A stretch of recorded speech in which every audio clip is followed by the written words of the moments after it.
Greetings, ladies and gentlemen. It is I, Cargos, with back for another stream. Thanks for hanging out. We already got a good amount of people in the house today. I hope you're all doing well. Cargos, don't make a 3-month Twitch emote. I'm not sure what that means, man, but good to see you guys all in the chat today. Why does Cargo stream has to start right at dinner time? Pepe Hands. Hey, Infra, man. Good to see you, dude. Good to see you guys. It's always love, guys. It's always love. It should hopefully be a fun stream. What's up, Twitch family? We got Aries, Wheezy in the chat. Hey, guys.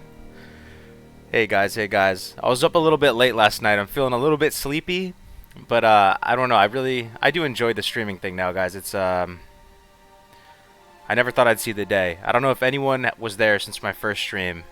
It was only a few months ago, and it was scary, man. It was scary streaming, just putting yourself out there. You know, it's always scary, but it feels good now. I feel it's actually a little bit comfortable, you know, hanging out with you guys.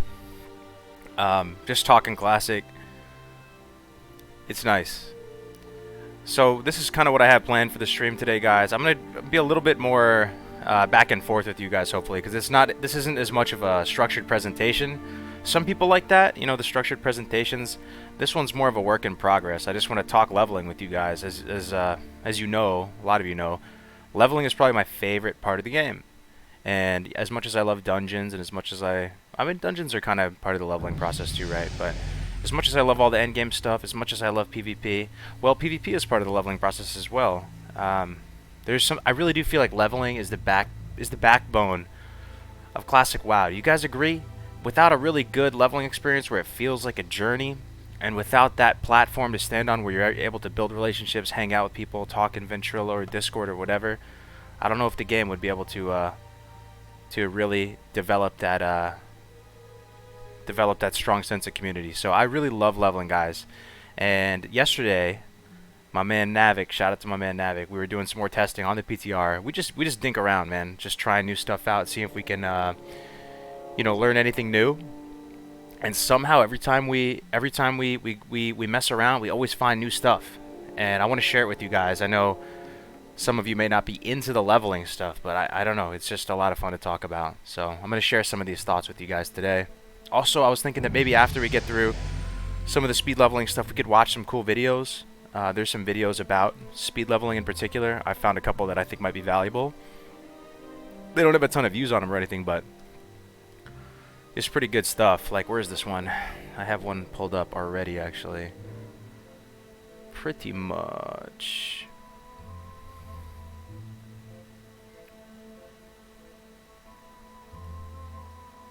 This might be it right here. Yeah, Vanilla Hunter speedrun. So I do enjoy speed leveling, guys. It's a thing that I do find kind of fun, but only you know, classic WoW is a journey, man. It takes a while to level. So I like speed leveling in the 1 to 20 bracket. It's kind of fun for me. We can play this right now and start off the stream with this. I wanted to show you guys this video. Let me see if you can hear it. So this video I found a couple days ago. Pretty much my fastest 1 to 10 time on a hunter is an hour 48 minutes. And this video that I'm showing you guys right now is 1 to 10 in an hour and 42 minutes. So let's break it down, guys. Here we go. We got this video. What's the first thing you do when you're making a character on a new server? We're going to jump right into it. I don't know a real great order of operations, but let's say you're about to level a character. What do you guys do as your order of operations to set yourself up for success? I'll share with you what I do. At least on private servers, I'm pretty sure it's going to operate like this come real classic, is you create a bank alt. Add-ons, crack a beer. That's true, man. Whoever said that, good. That's a good one. Bobby G. You can crack a beer. That's always the first step. You're right. You beat me to it. But creating a bank alt is real nice. You don't have to actually play the bank alt. That's the thing. You just create it. You can sit in the login screen. And oh man, we got a donation in the chat. Who is it? Happy Friday. Who did it? Happy Friday. Who did it?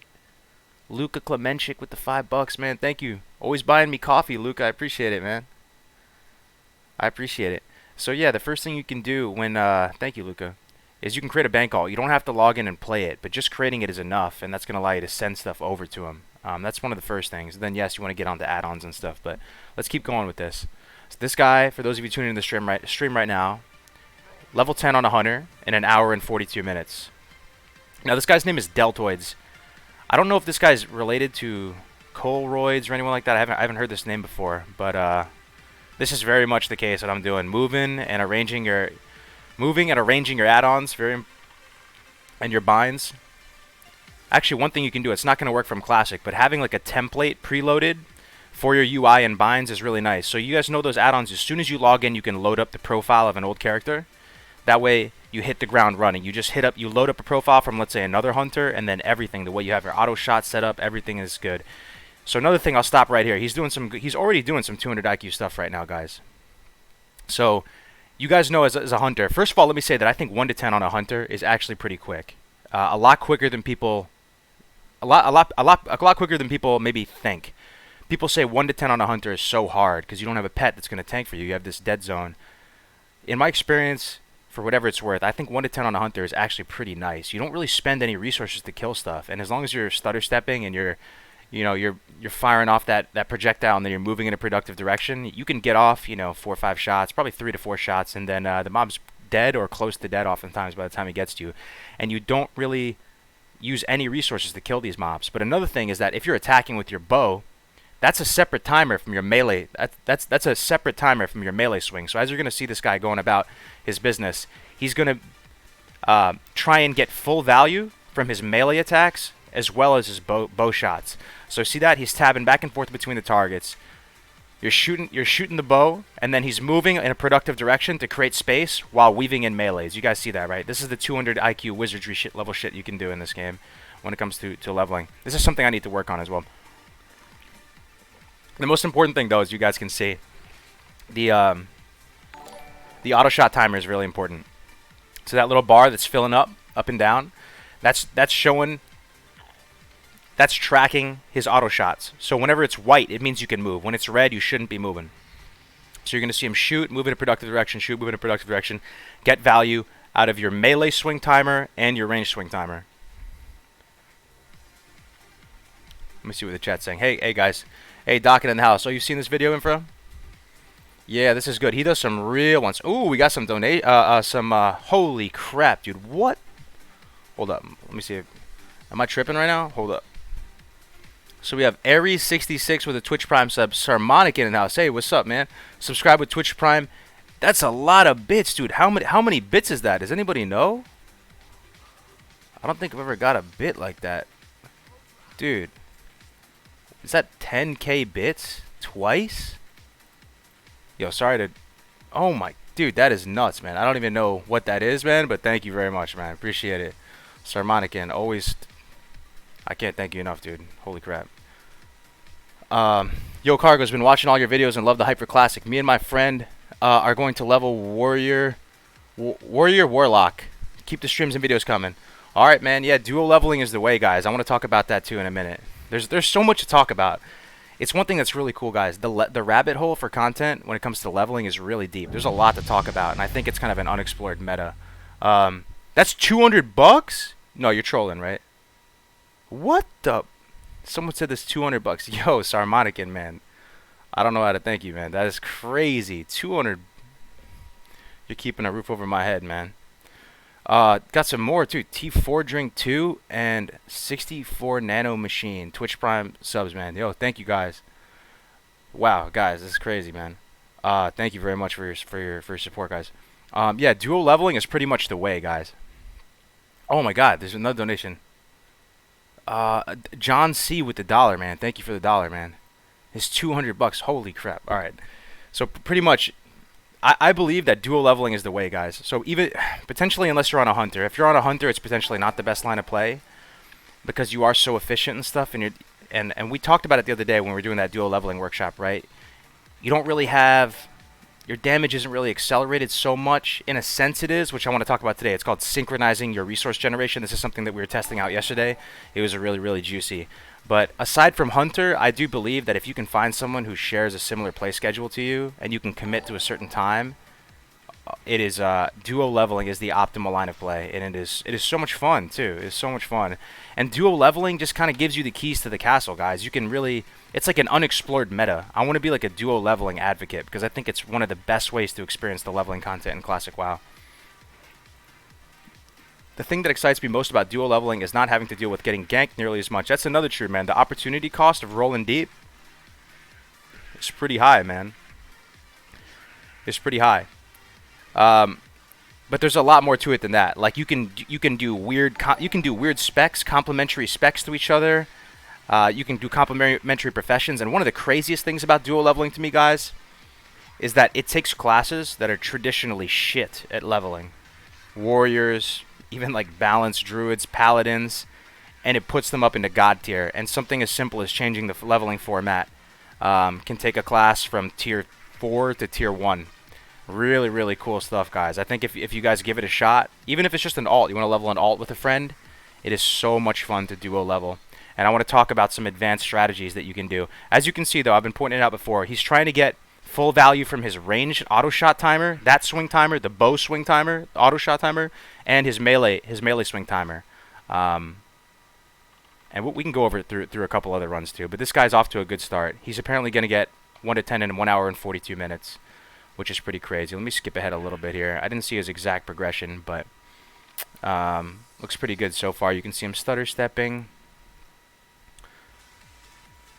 Okay, here's another thing. I'm going to point this out. So, you guys know the early weapons? Like when you go to Senjin Village, if you're from the Valley of Trials, or if you're going to Goldshire as an alliance, those early vendor weapons are actually quite strong, guys. And we're leveling duo leveling double mage yesterday to try it out and see what the 1 to 20 is like before, or the 1 to 14 rather, before you get Arcane Explosion. And even on a class like a mage or something like that, buying a staff is not a bad investment because you will be meleeing. You will be meleeing when you're front loading that damage. So the early weapons are only a couple silver, and they are quite strong. They are quite strong indeed. Another thing, yeah, Jose Fernandez, we speculated back in the day, a few months ago, that the worst duo leveling combination would be double warrior. We thought about it a little bit more. I don't think it's the case that it's double warrior. I would imagine that it would be warrior rogue. You don't get the benefit of having a double stealth if you're a rogue, and pretty much at least if you're a double warrior, you would have access to a lot more cleave damage. Personally, I value cleave damage, AoE, multi-target damage pretty highly. So if you're able to kill multiple mobs at once, that's one thing that bothers me about rogues. They only have Blade Fury, so they have access to multi-target damage only once every 2 minutes, whereas opposed to a rogue, man, as opposed to a warrior, you have every sweeping strike's cooldown. You're doing Nutter Butter's damage, and if you can pair it with another warrior, it wouldn't be as bad as rogue warrior. That's the end of the spectrum. So you guys know where I stand on this most likely. Top duo leveling combination in the game, IMO, is Warlock Paladin. I think Warlock Paladin is the absolute nuts. Starting at level 20 onwards, you can just get a massive power spike because you both get Rain of Fire and Consecrate right at 20. But there's a caveat to that. The theoretical best in slot duo leveling combination is double mage, and that's what we tried out yesterday. So I want to explain to you guys why I think double mage is amazing, and I'll take you through what it's like to duo mage level.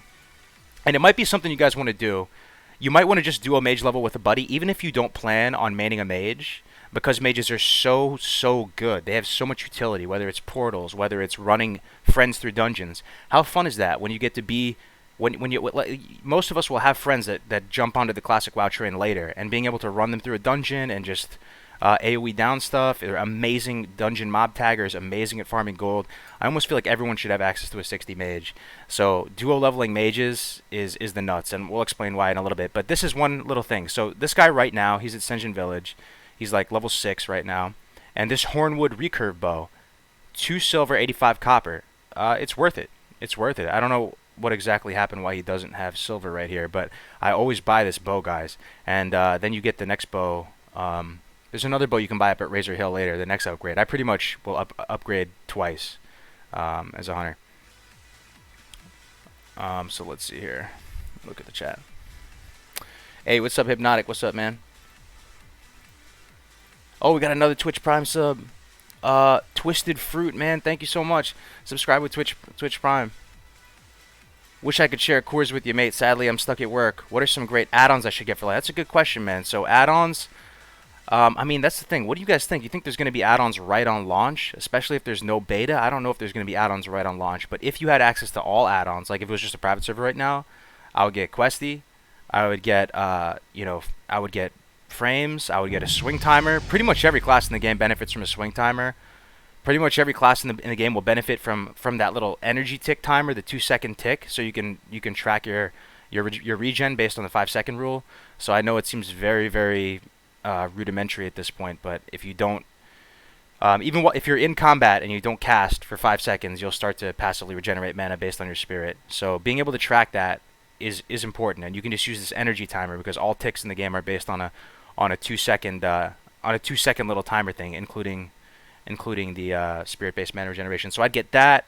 I would also get bars, like you could use, what are the ones called? What's the one I want to call? The one I use is called Dominoes. But PFUI is amazing. I mean, I'm sure they'll have PFUI come the real game. But those are some of the main ones. Make sure you get a swing timer though. I don't know if you're playing a melee class. Let's keep going.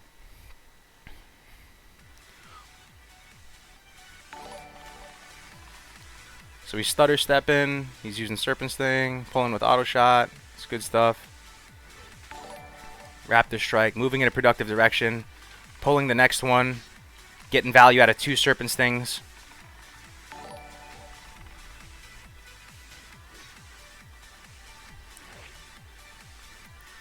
One thing I'm a little questionable about though is that he's not using his Berserking Racial. I would use this like all the time, as soon as it's off cooldown. Let's see if he uses it. Maybe he's waiting to get a little bit lower. He's not using the Berserking Racial. But one thing I've noticed, if you're doing Valley of Trial, so I used to do this later, guys. I used to do this what is this quest called? Solvent Spirit, right? Doing these Pygmy Surf Crawlers. I used to do this after the cool Taras Marines. I would complete like half of it when I did the Gnomish tools. I would drown myself and die, and then when I went down to go do the Echo Isles loop, I would finish it. But we were testing it out yesterday, and because you get the sticky goo after doing this, I would do this first, man. It's actually pretty good, even though it's inefficient. Oh, another thing I'll say, guys, if you're gonna do a level, I would probably start dual leveling after the starting zone. I wouldn't do a level in the starting zone. There's no point. It's very linear, especially if it's gonna be like a sharded environment. I don't think you're gonna need to. You might even not need to leave after leaving the starting zone. Depends on what your class combination is gonna be, but you're gonna have to find that sweet spot. But you know what? I'm going to pause this here, and I'm going to get into some of this juicy 200 IQ shit. So let me tab over to this presentation right now, and I'll get this Mulgore music going again. Alright. See if you guys can see this. Okay, it looks like you can see the PowerPoint.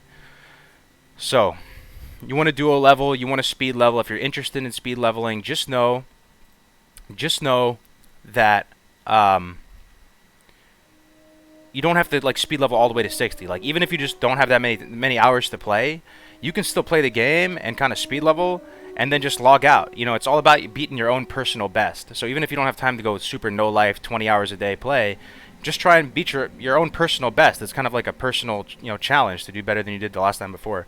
So anyway, let's get into it. This is one thing that after we were doing some testing yesterday, that is huge, especially on double mage guys. So I just explained a second ago why about the 5-second rule, right? So synchronizing your resource generation. What do I mean by that? Let me explain this in practice. Imagine you're 2 mages, and you're going through the world. There's a boar in front of you, and you both start casting at the boar, and you're both staggering your mana use. You're just both free casting at the boar. You're going to run out of mana eventually because you're not getting any spirit-based mana regeneration ticks. You're not getting any value from your swing timer, melee swing timer, or your wand swing timer. What we found to be a really nice strat when it comes to synchronizing resource generation is to have one mage or whatever the mana user is dump their mana at a time, and then they go into melee, right? So imagine we're 2 mages. I'm going to use my mana first. We're not going to use them together. I'm going to use my mana first, and I'm going to dump my mana. And then after my mana is dumped, I'm going to start getting value from the 5-second rule, and I'm going to go into melee, and I'm going to let the other mage use his mana. And you go back and forth. And if you do it this way, you're not going to have to drink. So synchronizing your resource generation. You can operate in the same way with rage, too. This is a really important thing. I hope I'm explaining this right. But if you both are just staggering your casts, and then every mob you're just gonna hard cast frost bolts on it, you're gonna run out of mana. You're gonna have to drink. But if you do it this way, you're getting like full value from your spirit stat. You're getting full value from the 5-second rule, and there's also other advantages of this as well. So it's going to reduce downtime further, reduce overkilling potential. That's another big one. So pretty much, if you're both casting like fireballs and frost bolts into the target, you can easily overkill it, right? But if one of you is going in and doing like melee chip damage and getting value from your spirit-based mana generation, you're going to reduce that potential to overkill the target. So yeah, you get maximum value from the 5-second rule, and you get better value from your spirit stat.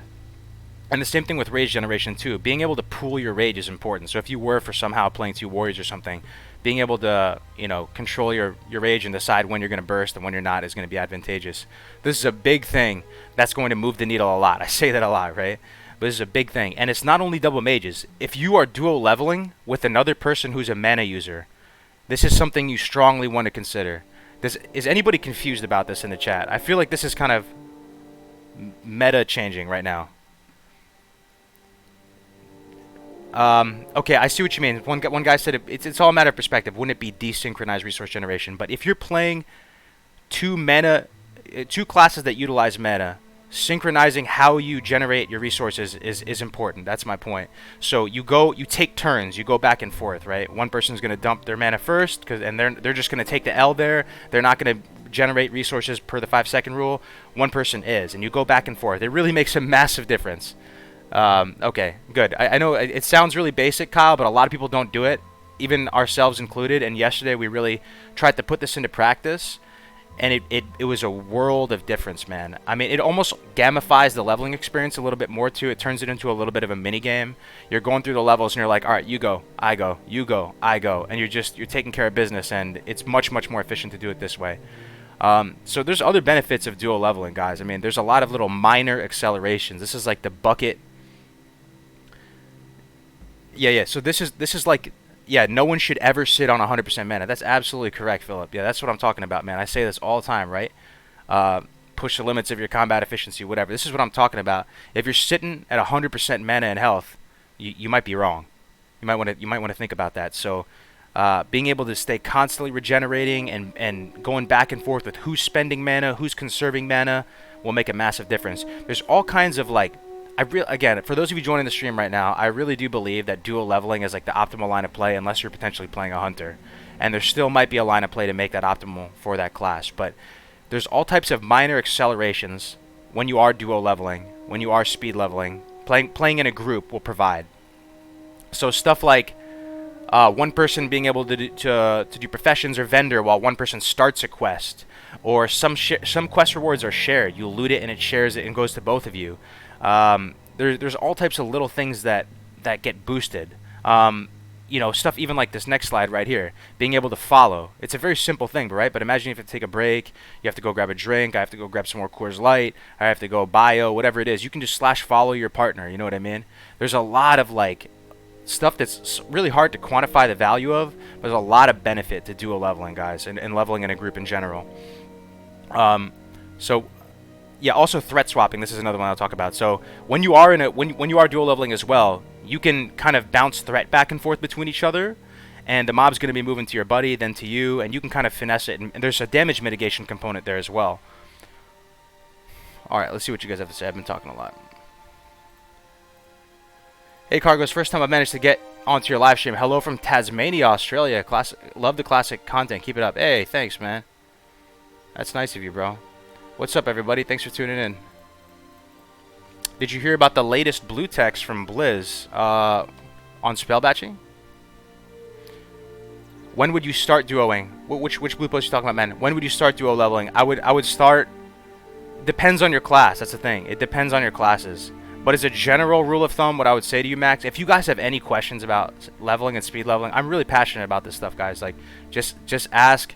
Just ask. Like, sometimes I don't know exactly what to say, but if you ask, it helps me out. So when would you start duoing? I'd say as a general rule, complete the starting zone first. Because if you do go through the starting zone together, it's so linear, the starting zones, that you know, there's not a whole lot of point. But like, if you're in the Valley of Trials, for example, if you can link up right at the end as you're going to go kill that guy at the end in the cave, you could link up for that. Yeah. So level is a threesome. Yeah. I mean, leveling in a group is awesome, guys. And my buddy Navik, who I test all this stuff with, you know, he's been working on a leveling guide for quite some time, and what he's told me and what I'm kind of agreeing with is that pretty much Blizzard designed the game to facilitate group content, to facilitate group interactions, and a lot of quests in this game are group friendly. So it's really cool that it ends up that way. But you know, anyway, threat swapping, synchronizing resource generation, all these minor accelerations. Try it out, guys. Try leveling a duo. So like I said before, I think the strongest duo leveling combination in the game is double mage. If you synchronize your resource generation, you know how to front load your mana, you know the basics, and you're going back and forth between who's spending mana and who's conserving it. Even the low levels are pretty nutter butters.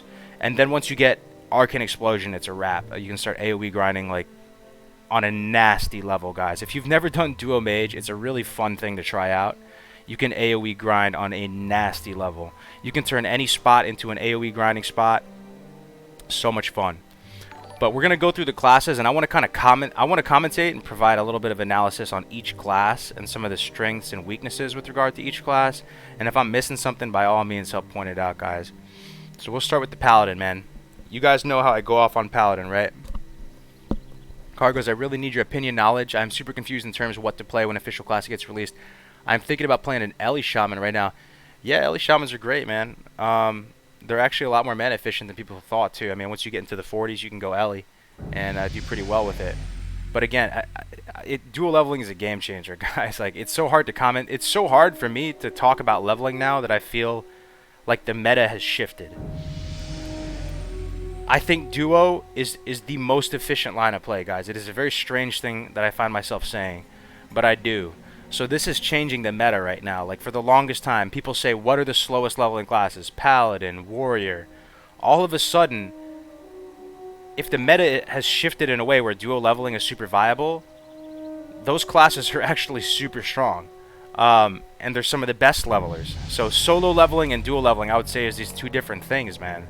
But now when I'm thinking myself, when I think from a speed leveling perspective, if the optimal line of play is to duo level, when I talk about classes and how efficient they are at leveling, I'm going to speak about them through the context of the optimal line of play. See what I'm saying? So it's very strange for me to say Paladin's a top tier leveler, but in a certain vein they are. Ellie Shaman's Raffle. Classic doesn't favor hybrid classes. I'd like to hear more of your thoughts on that, Tomy. You hear about that a lot. Oh, we got a Twitch Prime sub. Coupon, subscribe with Twitch Prime. Yo, thank you, man. Much love to everybody in Twitch. A lot of people in the house today. Awesome. But yeah, I mean, what do you mean by that? It doesn't favor hybrid classes. The more and more I'm learning about this game, man, then less and less I'm like sort of ultimately subscribing to the idea that there is some punishing hybrid tax that it's going to limit you. I really think those hybrid taxes or whatever, they might shine through a little bit more if you're playing at the very, very top end of play, which I can't really speak from that position of, but I don't know, man. So Paladin. I've been going off about Paladin, guys. Even though I'm a Horde player, Paladins are sick at leveling. They're so sick at leveling. When duo leveling, let me say the caveat when duo leveling.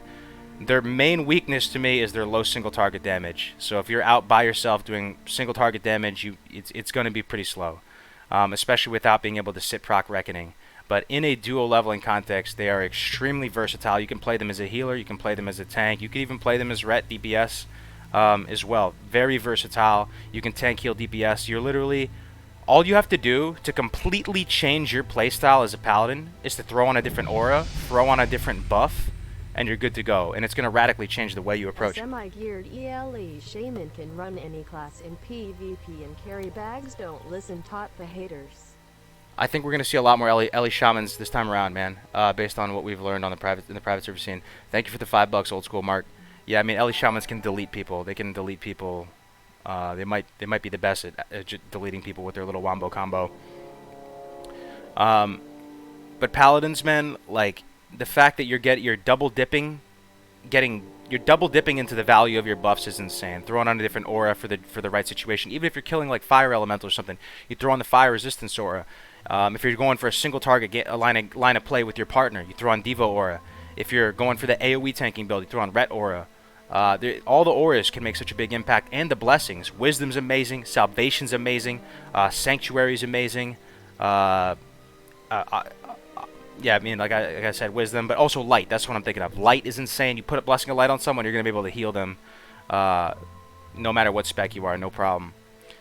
So, I also, when it comes to classes, I really value highly a class's ability to do AoE damage or to do multi-target damage, right? So that's why I think Paladins are really up there as far as strong levelers from a dual leveling perspective at least. And again, I believe this to be the optimal line of play because they have the potential to AoE grind using Consecrate, stacking Reflect damage, and same thing with Warriors. They can cleave. I've never donated to a streamer but have to appreciate the effort you put in for this. Oh, dude. Community. Cheers, mate. Keep the hype. Aaron Julian donated $5 to Super Chat. Hey, man. Thank you, man. That's really nice of you to say, bro. And got another Twitch Prime today. Panda Master Ray subscribed with Twitch Prime. Thank you. Thank you, Panda. Endgame Pally, man. Endgame Pallies are sick, too. Do you have any proof of dual leveling working as good as you say? Man, just try it out, dude. Just try it out. We do have proof. I mean, we've played, like, all the classes, really, at every level bracket. At 1 to 20, 20 to 30, 30 to 40, 45 plus. We tested it on the demo. Yeah, you can go back, actually, if you want proof, you can go back to the demo footage. On the channel, I have some videos, and also on my Twitch as well. You can see it working. Like, doing the dual leveling mage was so sick during the demo, if any of you guys remember that. Just killing the lions and the barons. But I do really value a class's ability to cleave down mobs, to AoE, to kill mobs AoE. And I do think Paladins just tick all the boxes when it comes to a god tier dual leveling class. I mean, AoE grinding potential. They can have bonus resource generation. They're mana users, so they can, what we talked about before about syncing up the spirit-based mana regeneration, that applies to them. They can tank, heal, or DPS, free mount at 40. It is insane. Insane single target healing, and if you're dual leveling, you're healing a single target. Wipe prevention. Their weaknesses, though, as a paladin, is that they have low mobility. They suck at pulling. So if you're trying to, you don't really have a ranged ability as a paladin, so you really do suck at pulling. And you could like judge Seal of Justice to stop mobs from running away, but a lot of times you're trying to front load your spells anyway. That it feels inefficient to do so if a mob is running away, for you to actually throw on Seal of Justice and then judge it. So they kind of suck at chasing down mobs too as well. They have low single target damage, so that's kind of an issue, but you just have to change your playstyle. Like if you're going with a Warlock and you're killing stuff single target, I would focus on healing the Warlock and ramping up his ability to life tap and put up dots. But just, when you think about leveling from a dual leveling perspective, that is just a point I really want to make clear. I really do think it changes the game, and it's such a cool thing about vanilla that, if you add one member to your leveling party, you're changing your talents, you're changing your professions, different classes become stronger. Is so cool. If you guys can think of any other strengths and weaknesses when it comes to Paladin, let me know. But there's really few things in Classic WoW more satisfying than tanking as a prop paladin, tanking dungeons at least. It's so much fun, so much fun. You won't be dying and having the res run through. That is so true. So another thing that's just a great thing about dual leveling, guys, is that you're gonna save so many deaths. Deaths that you wouldn't even be able to foresee that you were going to die on. Like if you're on a PvP server, you don't know how many times you just get ganked and just run up on by other people. So you're going to save so many deaths there. It just lends itself to so much more flexibility and margins for error when you're killing mobs out in the open world. Having someone to help you out it's so good. So we're going to talk about Druid now. So let's talk about strengths and weaknesses of Druid leveling. I actually want to fill this out as we go too. This isn't the type of thing where I just have all the answers figured out. We're going to kind of work on it together. So the strengths of Druid right off the bat: high mobility. That was like the main advantage we were seeing with Druid over like a Paladin when you're pairing it up with a DPS. Is that the Druids are really mobile. You're able to throw up instant cast. You're able to have this high mobility, and you're basically able to quest naturally. You're able to quest naturally but also grind naturally. Like you don't have to stay stationary and commit to like killing mobs in a certain region. You're just moving and killing stuff. But the weakness I'd say with Druid is that they are very much a single target style of damage. With that said, though, Thorns is actually really good, guys. Um, Imp Thorns does a lot of damage, guys. They can fill any dungeon group. They're my favorite tanks in dungeons. I don't know about you guys, if you guys have a more preferred tank when it comes to doing dungeons, but I love Druid tanks in dungeons. Just being able to have that multiplicative threat table. So Druid damage is multiplicative, not additive. Like a warrior has some sort of multiplicative nature to it. I think it's 1.3x when you're in defensive stance, but Druid is some crazy thing. Like it's some crazy multiplier that when you swipe or whatever, you just generate a ton of threat. So it's really easy to AoE tank as a Druid. I really love them. The buffs, awesome. But so yeah, even they are a single target playstyle, very much so. But I have to say, improved Thorns is the nuts. And another really good duo leveling combination that we didn't talk about last time was Druid Paladin, played from the perspective of the Paladin being the damage dealer and the Druid giving the Paladin improved Thorns, and the Paladin goes in there and starts AoE tank and stuff. It is really a lot of fun as well.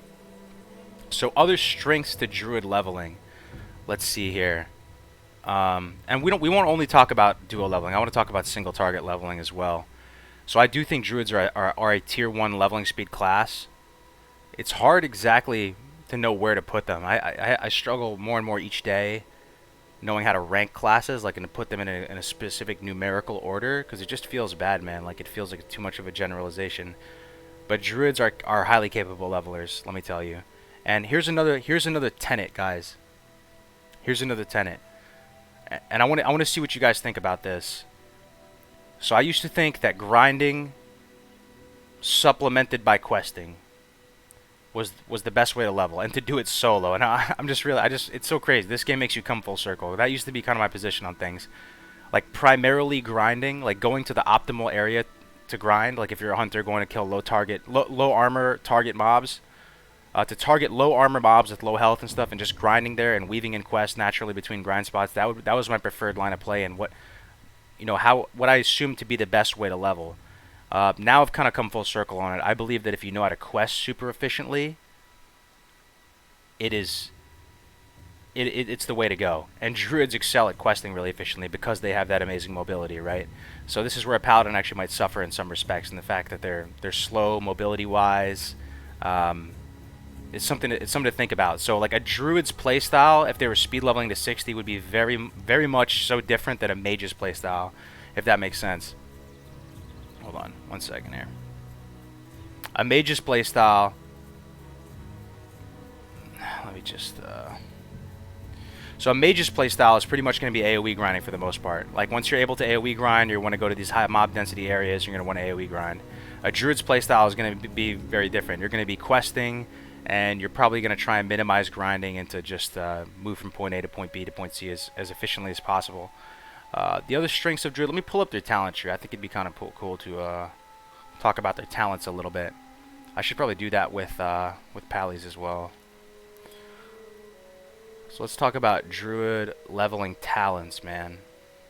Talent calculator, Druid. Let's see if you guys can see that. All right. Mage leveling is boring. I don't think mage leveling is boring. Do you guys think AoE grinding is boring to you guys? I feel like people are pretty split on this. Some people find it super, super boring to AoE grind. I sort of feel just the opposite. I feel like it's a little puzzle. I feel like it's a little puzzle you have to approach a little bit differently each time. And the cool thing about AoE grinding is you can be more and more aggressive and ambitious about it. Like let's say you pulled 8 mobs the last pull. You can go, you know what, I was able to do that pretty efficiently. Let me try and, optimize the pull so I can pull 9 or 10 mobs this time around. Maybe I can go a little bit harder. And I like that aspect of it. It's challenging. It's like a little game of Tetris or something like that. You have to keep solving. You have to keep solving the puzzle. So I like AoE grinding, but some people don't like it, man. I just think it's a beautiful thing, though, guys, that dual leveling turns out magically to be the optimal line of play. Because isn't that kind of sad? Well, not sad. It's still the best game ever, right? But the idea that, and this was the idea I had in my mind for so many years, If you want to level fast, if you want to be efficient, you go solo. And that still might be the case on a hunter, so maybe that's partially why I've been feeling that way. But the fact that leveling with a partner to be part of a team is more efficient is so cool to me. And it's just this unexplored meta that and these old talent trees, don't you guys love these old talent trees? Compared to like the new retail, they don't even really have talent trees in retail now, right? You pick from like 3 things. But these old talent trees were incredible, man. You can just sit here and try and optimize and min-max these talents all day. And you're going to have legitimate reasons to disagree with each other. And there's legitimate, different, viable ways to do it. Different ways to build the car. So Druid talents right off the bat, we can go through them, we can talk about them a little bit. So Fuhrer is really good. This is going to allow you to like kind of power shift. If you are like solo leveling and you are going to be popping in and out of cat form, if you're going to have access to like Feral Charge. Where's Feral Charge at? Feral Charge is going to give you some rage, so you can Feral Charge right away. It's going to give you some energy when you go into cat form. But if you are going to duo level and you're going to play that kind of more balanced Omen of Clarity type clear casting style, you may not need this if you're going to play that kind of balanced style, because you're not really going into form much. Let's see. Improved Thorns is awesome, man. If you think about total damage output across... If you think about... Let me go down to it. If you think about... I love Omen of Clarity, man. If you think about how much damage this is going to output across your entire leveling journey all the way to 60, it's a lot, dude, because it's super consistent, and you pretty much get like full value from it every time. So Imp Thorns is really awesome. Let me see what other noteworthy things are here. Guys, clear casting is very valuable in vanilla. So it's very valuable to mages, to shamans, to druids. Being able to proc clear casting is a huge deal. And the fact that this is one of the more underrated things that druids have access to. It's a 10-minute buff. You put it on yourself, and you have a chance with every... It is normalized based on attack speed, but you have a chance on any melee hit to get a clear casting proc, which you can cast a free spell like a regrowth or something like that. Hey, Ion in the house. What's up, man? You must have a catheter attached. I've been drinking a lot of liquid. Yeah, man. I'm used to it by now. That's pretty funny, though, man. I actually got the cold brew. I'm a little sleepy today. I don't know if you guys noticed, but I got the cold brew. I'm a little bit more hype usually. Cold brew coffee in one hand, Coors Light in the other, man. I'm trying to rally, get through the day, you know? It's all love, though. I love talking about this stuff. So that's Druid for you. Let me look down and see if there's anything else that's kind of interesting to talk about. Reflection is really good. You get NS and the Resto tree. Yeah. Nature's Focus is cool too. Like, so this talent right here, Nature's Focus, 5 out of 5 gives you a 70% chance to avoid interruption caused by damage while casting the Healing Touch. Casting Healing Touch, Regrowth, and Tranquility. So a lot of classes actually have talents with this weird 70% benchmark. I don't know why they just set it at 70%. Maybe it's because of Paladins, but Paladin, if you are leveling with the Paladin, they can just throw up Concentration Aura, which is so good. Concentration Aura is the nuts. And you're going to have full pushback resistance, which is a nice little, again, another synergistic dual leveling type thing. Also, Insect Swarm, guys. I'm not trolling you right here. Insect Swarm right here. How many of you guys, honestly, have used Insect Swarm in vanilla? Probably very few of you guys. Insect Swarm is cool, man. The DPME on it is not bad. There's some, there's actually a little bit of damage mitigation to it in the sense that you're reducing the hit chance of enemies. And sometimes, especially when we're leveling as a Warlock, you need a little bit of extra damage. And this isn't as mana intensive as an all-out Moonfire. Moonfire is kind of expensive, guys. It starts to get a little bit more efficient as you get some of these deeper Moonfire talents. But Insect Swarm is nice, man. I actually like Insect Swarm. Alright, let's go back to the strengths of Druid. So let's think. So one of the strengths about Druids while leveling, I have to say, and I'll talk a little bit more on the solo leveling side of things as opposed to the dual leveling. One thing I really like is again, there's a real versatile amount of ways to play it, and sometimes you'll be walking into an area and the mobs are a little bit tougher, maybe you're a little bit out leveled, or it's a little bit more dangerous, and you can just make the decision to go bear form, and instead of using your mana to offensively to put on like a Moonfire or something before you swap into form, you can throw on Hots on yourself, and you can take this huge spectrum of lines of play to approach a situation as a Druid. You have so much versatility. You can escape really easily. It feels good. Again, we're talking about pushing the limits of your combat efficiency and not wasting those spirit-based mana regeneration procs, Druid is all about that too. So the general playstyle when you're leveling a Druid, right? You wanna use your mana in like a little chunk, then you go into form and you're getting that free cash money mana regen while you're in form. You're making all that money because while you're in form, it doesn't prevent you from regenerating mana. I love that about the Druids, man. Druids can also solo anything just using roots. That's true, exactly, Clay. This is why we have the chat here, man. So nice. Yeah, keep putting like little nice nuggets like that in the chat. So one thing is there's no DR on roots, right? Oh, here's a little tip. If you guys are gonna play Druid, you know the little owl guy that you have to kill to get the bear form quest, level 10, and what is it? The alliance one. The alliance one is like this boomkin, owlkin thing, lunar claw or something. I think he's called lunar claw, but when you're killing that guy, he's going to clap a lot of you. I can tell you right now. Some of you are going to be half asleep doing the bear form quest and you're going to get clapped.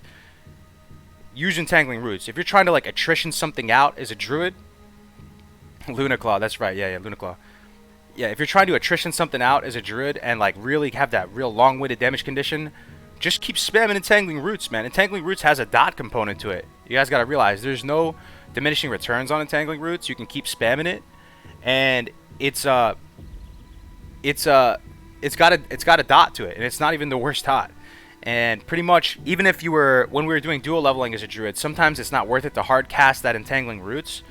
But that one talent, what is it called? This Nature's Grasp. This will proc Entangling Roots, and it will still have the damage component. So just, it's an instant cast. You just throw on Nature's Grasp off the back end of a spell, and then if you get hit, you get another dot. So isn't that kind of crazy to think, guys? Isn't that kind of crazy that druids have like 3 dots potentially? Like as a warlock, what dots are you throwing up as a warlock? You're probably not throwing up immolation that much. I mean, if you're multi-target, if you're killing multiple targets at once as a warlock, you'll probably throw up immolation just so you can get that extra damage. But you know, you're killing a couple targets of people, you're probably throwing up Curse of Agony first, right? It's like a mortgage. It starts to appreciate more the longer it's on. You're throwing up Corruption. You're throwing up Siphon Life. That's probably all the dots you're throwing up. And then you're tapping, right? Oh, dude, this is another thing we're going to talk about with Warlock, guys. We're going to talk another thing about Warlock. But we'll get into it more later. But pretty much the rotation as Warlock, after you use like 2 spells as you're leveling for a Warlock, just tap. You got to tap because you're going to look at it and your health is just at full. Love your videos and accessibility to us classic lovers. Oh, we got I will be duo leveling warrior with my Warlock friend. How do you feel about this comp in the duo leveling meta? And the dual leveling. How do you feel about our grinding, questing ability? Keep up all the great work. Yo, thank you so much for the donation, man. So Warlock warrior, huh? Haven't thought about that a lot. I mean, you have some sort of wipe prevention in the form of a soul stone. It's not like a hard wipe prevention in the sense that he's going to be able to res you or whatever, but you do have something there. The Hellstone is nice. I see you potentially being able, if I had to play that myself, you know, being able to gather up a couple mobs and, you know, cleave them down, the Warlock, Rain of Fire, or Hellfire, or something. It could be good, man. You can make it work. I mean, the Warlock is just so good at dual leveling in general that you put a Warlock up with another class, it's going to be fine. You can find a really good line of play there. So I think you're in good shape, man. I think you're in good shape. You might have to alter the talents a little bit. But what I was going to say is a Warlock, right? After you cast like two dots, you might as well tap. This is one thing that I've made the mistake on for like a lot. Like I would go through this little rotation. I'd throw up the full row of dots before I tap. Nah, man. Like after 2 dots or so, your health is going to be at full, and you've already used like 20% of your mana or something, like 15% of your mana. Just tap right away, then keep throwing up dots. So you always just want to balance out that life, that life and mana, especially if you're playing with a healer. That's one thing. If you're going to dual level as a Warlock, tap so aggressively, man. Like just pretty much constantly be tapping. Taunt swap with Void, yeah. Have the Warlock pet tank for the Warrior. Oh, we're gonna, when we get to the Warlock section, guys, I might wake up at that point because I have a lot to say about Warlocks. I'm thinking about playing Warlock myself. There's a lot you can do with Warlocks. Man, I learned a lot about Warlocks recently. But yeah, pretty much, isn't it crazy to think, what my original point was, isn't it crazy to think that Druid actually has 3 dots? Oh, we got another Twitch Prime, man. Who is it? Who did it? Dax Prime, subscribe with Twitch. Yo, thank you, man. Dax Prime, appreciate it, guys. Make sure you hit me up in Discord if you did subscribe or you donated, man. I'll give you the Discord rank. By the way, as a little separate aside, we're gonna start doing meme competitions. I know it's a little corny, but we're gonna do like meme competitions every week, and then like the finalists and the people who submit like really funny memes, like classic WoW related memes, you know, We're gonna announce it on Good Morning Azeroth on Thursday. It'll be kind of funny stream content, and it'll give a chance to like, shout out some of the people in the community. So if you want, just start submitting stuff in the meme channel in Discord right now, and then my man Mamrick, who we call the Blessed Lord of the Memes, will help pick out some of the best ones, and we'll review them. That's a little separate thing though. But I think it's cool that druids have 3 dots, and that's what a warlock's thrown up: Agony, Corruption, Siphon Life. I mean, they could potentially throw on Immolate too. But this really like highlights why dual leveling is so awesome to me. Balanced Druid was like the omega meme of leveling. Like, I don't think anyone was gonna, unless you really were like the RP of it. There's probably like nobody who's gonna level Balanced Druid solo. But then the fact that you put him with a partner and you start fishing for clear casting procs. First of all, that is the most bizarre playstyle ever. You're a druid with a big 2-handed mace fishing for clear casting procs. So weird. But that they not only become viable, but like tier 1 blows my mind. It makes me fall in love with this game even more. The fact that there's still so much to be learned about this stuff. Anyway, we spent a lot of time with druid. I love druids in vanilla, man. I think they're in a pretty good spot in 1.12. And I hope they get a lot more love this time around. Alright, let's move on to the next class. Did I talk about weaknesses though? Weaknesses of druid leveling. What's a weakness of druid leveling? They don't have access to real AoE, single target. The kill speed too, the single target kill speed is fine. It's not great. The single target kill speed on a druid is not great, but the sustain is great. Only gonna have time to 19 twink. But I'd love to play a warlock at 60 if real life makes times for it. Keep up the great content, Cargo. Hey man, Bradley, yo, thank you so much, dude. What a nice thing to say. Thanks for the $5, man. And Egregious, subscribe for 2 months, dude. I didn't know you were subscribed on Twitch, dog. Thank you, man. Coors Light, indeed. Yes, dude. Taste of the Rocky Mountains, dude. My mountains aren't blue anymore though, so it's not that cold, but still drink it. The weakness of druid leveling is getting into the right gear? I don't think so, man. If you guys have leveled a druid before, druids are super gear independent. They don't need shit, man. Like, you actually need a little bit more if you're gonna do a level though, let me tell you, because like getting a melee weapon that's somewhat relevant is a big deal. So yeah, if you're solo leveling as a druid, you're like the most gear independent class pretty much. I mean, you really don't need anything. Your weapon, that you don't have to worry. You don't have this cloud over your head while you're leveling a druid of like, oh, I gotta upgrade the next weapon. Where's my next weapon upgrade? If you guys have leveled rogues and warriors and all these like classes that rely on weapons, even casters, they're looking for the next wand, right? If you level a druid, you don't have that cloud hovering over you. You're just going, man. You could care less about your weapon. But if you're gonna do this balanced druid thing, you do need a relevant melee weapon, and you'll probably have to find some 2-handed maces and stuff like that, or two-handed something. But yeah, druids are really gear independent. Let me see if I can think of another weakness. Another weakness of druid. They start to fall off a little bit, like a little bit more so in damage. At least when you're going that deep feral kind of like single target. Once you get to like the 40s. Well, when you get dire bear form, yo, how sick is dire bear form though, guys? Man, we got a lot of people on Twitch. Holy shit. Yo, how sick is dire bear form though, guys? Dire bear form is awesome, man. Yeah, druid is the least gear dependent class. Yeah, they definitely could very well be. Yeah, when it comes to leveling. But dire bear form, it feels freaking awesome and it looks awesome. I did 1 to 60 on X12 server one time with level 10 gear on a druid. Yeah, you'll see yourself in like whites and greens at level 20 something on a druid, and you're like, what? Thoughts on Tarek Huzebo latest world record speed leveling to 60? 2.5 days playtime as possible. Did he do that in 2.5? I heard my man Journey was working on a leveling guide. He was saying that he was gonna get there in under 3 days played. Yeah, I didn't know someone did it though. If you could message me that on Discord, I'd love to investigate that a little bit. That is cool. 2.5 days. I wonder what class you did it on. I'm wondering a lot of things. Can you do it with the early talent tree, please? What you mean, Dan? You're talking about in the early levels? I'm not exactly sure what you mean, but yeah, you can do a level in the early levels. I would link up right after the starting zone. That's when I would probably link up after Valley of Trials or Camp Narachi. Or, that's when I'd probably link up with people. But yeah, let me talk about the Paladin talent tree real quick, because I think I missed out on some stuff. So, guys, I don't want to sound like a broken record, but I think it is just the coolest thing that you switch one variable and you go from single solo leveling, self-reliant leveling, and you go to dual leveling, and it's like you have the keys to the castle. It's like a whole new world. It's like Pandora's box is opening. Suddenly talents that are trash become like great. Somehow professions and lines of play that are not efficient become hyper efficient. I've never it's just so amazing to me. Anyway, so when it comes to dual leveling, there's some stuff here that's really cool on Paladin, I have to say.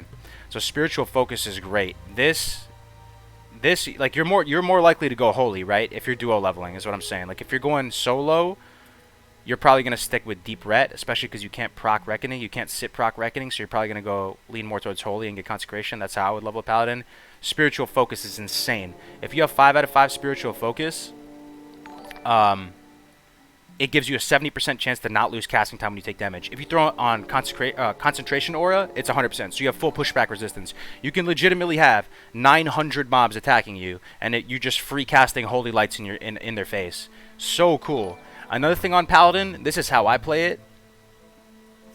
Let me see. So this is how I play it. On a Paladin, what I stack is pretty much intellect first. Especially if I'm dual leveling, I would stack intellect and like stamina, because I'm just trying to stay alive and let my reflect damage kill the mobs and consecration kill the mobs. That's one big mistake, guys. If you're going to play a Paladin, you should be buffing Blessing of Wisdom rather than Blessing of Might. It sounds a little bit counterintuitive. I talked about it in my leveling guide, but Blessing of Light is way more impactful than Blessing of Wisdom. Sorry, is way more impactful than Blessing of Might. But yeah, man. So yeah, improved Blessing of Wisdom is insane. You can calculate the MP5 gain from improved Blessing of Wisdom, but this 20% extra bonus is so sick. What else is sick? Blessing of Sanctuary, one of the most underrated buffs in the game as well. You guys know about this Blessing of Sanctuary? Oh, we got some more subscribers as well. Holy crap, man.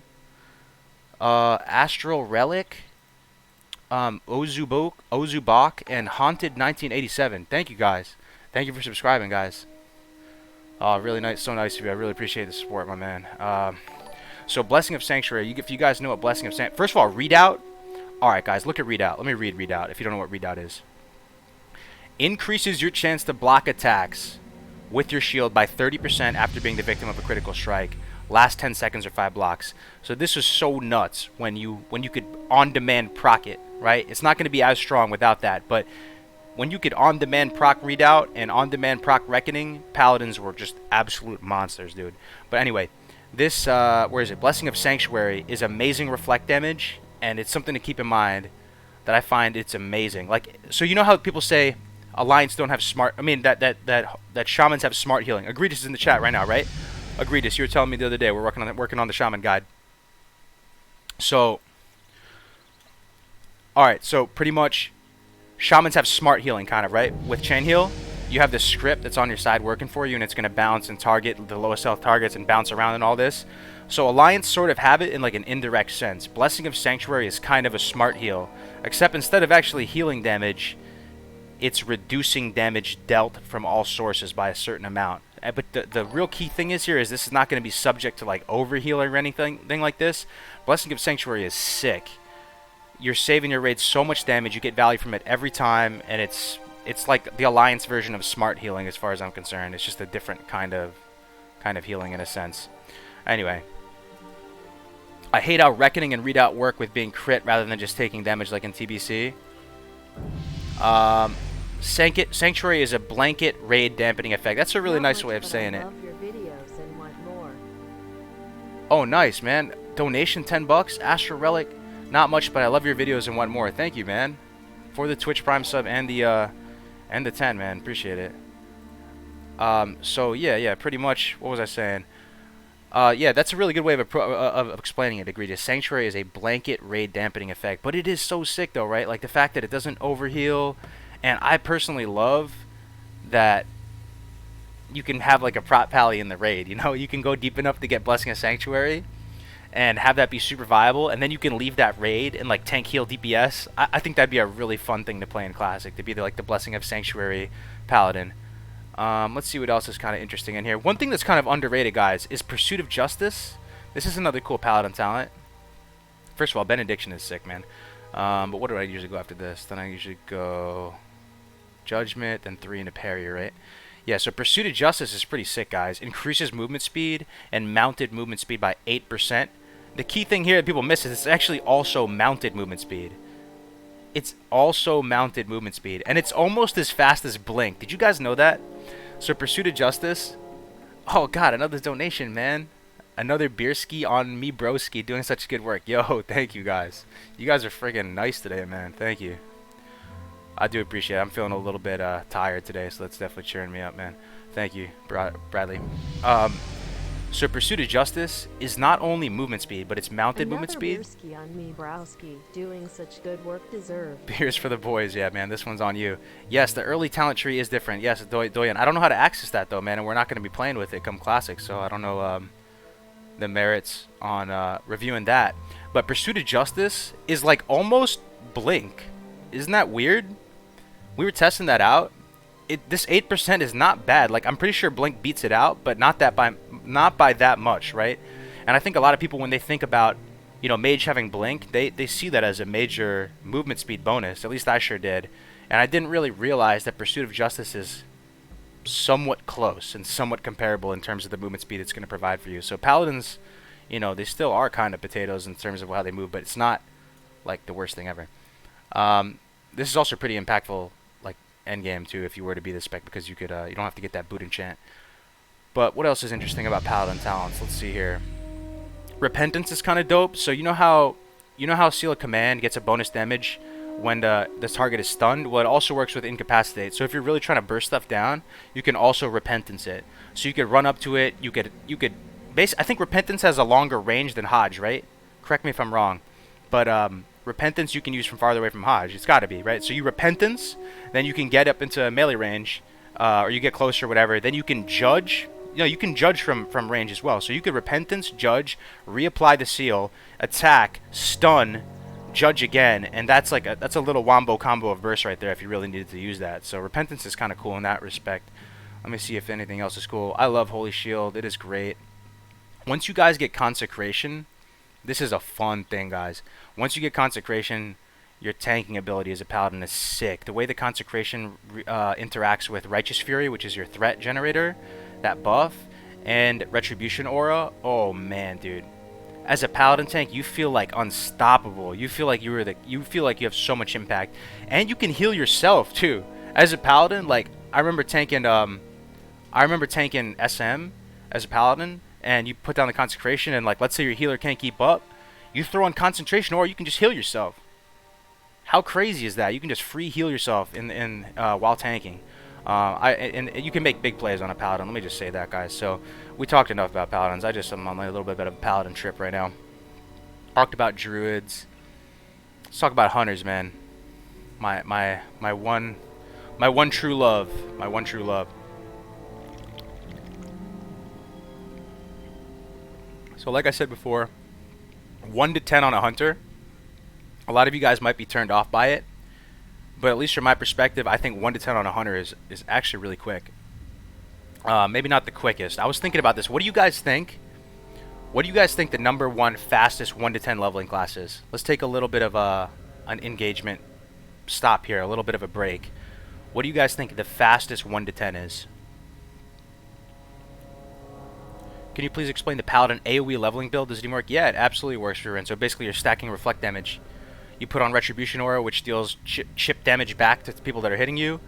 You have a shield spike. You know what a shield spike is? Put it on your shield. You can even just get the cheapo one. Iron spike. They have thorium spike, mithril spike, all those spikes, whatever you have access to. You can get food that does reflect damage. There's certain items that give reflect damage. Skull Flame Shield. You stack up as much reflect damage as possible. Then ideally you get a buff for it. So from like a Warlock, you can get Improved Fire Shield or just Fire Shield. You can get Thorns. And then you head out there and you pretty much consecrate and throw it down, and mobs are going to be killing themselves by hitting you. It's really, really satisfying to see.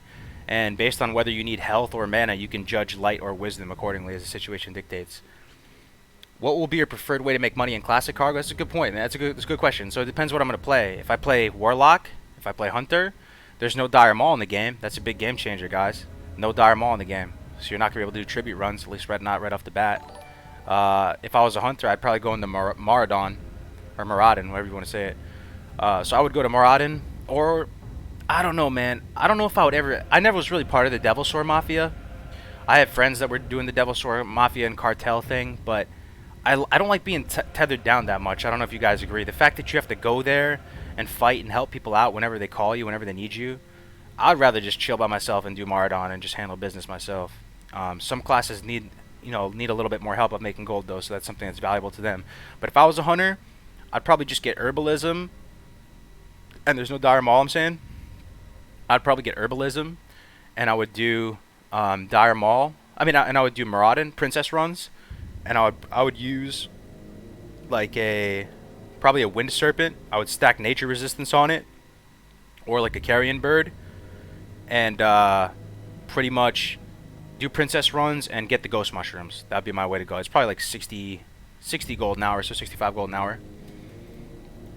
The Angora Mafia is also a toxic garbage fire, and you don't earn gold fast enough because of how seniority works. Yeah, I can't really speak too much on that. I mean, it is a good way to make gold. So I did. So on Zethker, I was one of the first hunters to 60. Not like top. I was probably like top 25 people to 60 on Zethker, and there was no Mafia or anything at that point when I first hit 60. So I just went right to Angora on my hunter, and you can solo the Devil Swords and you can skin them. And I was helping all my guildies get Devil Sword leather, and get those Prebis sets. So in that sense, I like doing it. But if there's like a cartel, I don't know, I probably wouldn't do it. But yeah, if you, like, they retain value really well. Like, they're amazing Prebis. Devil Sword set's amazing. So if you can do it and you don't have to be part of a cartel, then by all means. So let's see. Let's talk about strengths and weaknesses on a hunter. What I see as a main weakness with regard to leveling on a hunter is the fact that it's not really a weakness though, but the fact that like duo leveling isn't the most viable thing ever for you is good and bad. It's good and bad. Another weakness I'd say is probably the idea that you are going to have more limited inventory space if you're going super hard. Like when I was playing my hunter, I wouldn't even loot everything all the time. My bag would just be filled with tons of arrows, and I would just be out in the world with just food and arrows in my bags and looting stuff really selectively. That's kind of a weakness. Let's see, another weakness. Let me look at the tree. Maybe I'll feel inspired looking at it.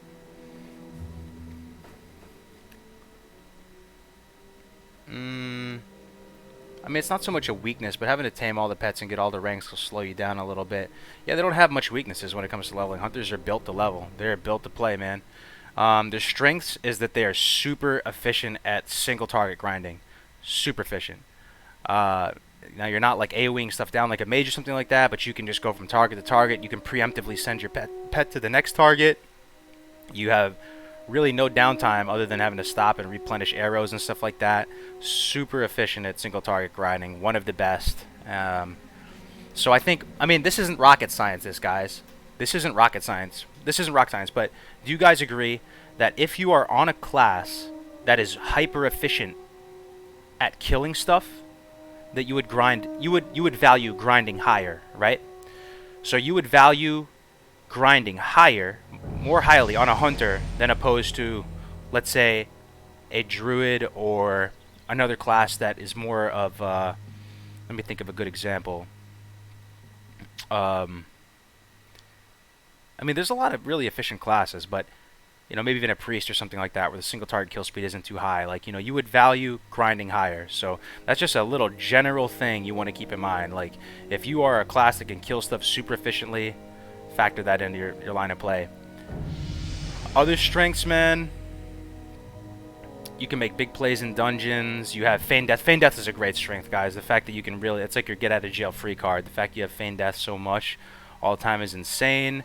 The fact you can revive your pet, so fast, so quickly. There's some cool stuff I've learned about hunters in the past few days. The main one, like I said before in a few other streams, is leveling with a carrion bird. For those of you wanting to play hunter, I'd recommend leveling with an owl or a carrion bird, or even a raptor. I would prefer a raptor over a cat, even. So that's what I would do. Another thing I have to say is that a lot of hunters will focus a lot on putting out as much damage as possible and like valuing like high DPS pets and all this. If your pet's dead, it is you're gonna have a bad time, man. So, you know, consciously making decision to take a pet that does a little bit less damage and maybe getting some more points into endurance training, instead of pushing the damage of your pet to the very maximum. I see that as valuable. It's kind of a playstyle thing, but I like having a tanky pet, and I think that having a tanky pet on a hunter is like a kind of meta that has yet to be explored. I'd love to see people like flesh that out and see if leveling with a tanky pet will net out to less deaths and be more efficient in some respect. So we can, let's see. I guess we can move on to Warlock. Hunters are sick at leveling, guys. So Warlock is a real juicy one to talk about. Warlock is up there. As far as grinding efficiency, Warlock is super up there, and they are heavily ramped up in power level by having a duo. Pet food, both a strength and a weakness, absolutely. It is kind of annoying, you know, having to spam the food on the pets and stuff like that. But they are heavily ramped up by having a partner, man. And they're also fantastic in single target, doing single target grinding. One thing I will say that I didn't value high enough. There's a few things, guys. Okay, so you know when you theorycraft stuff and then when you put it into practice, there's going to be a big difference, right?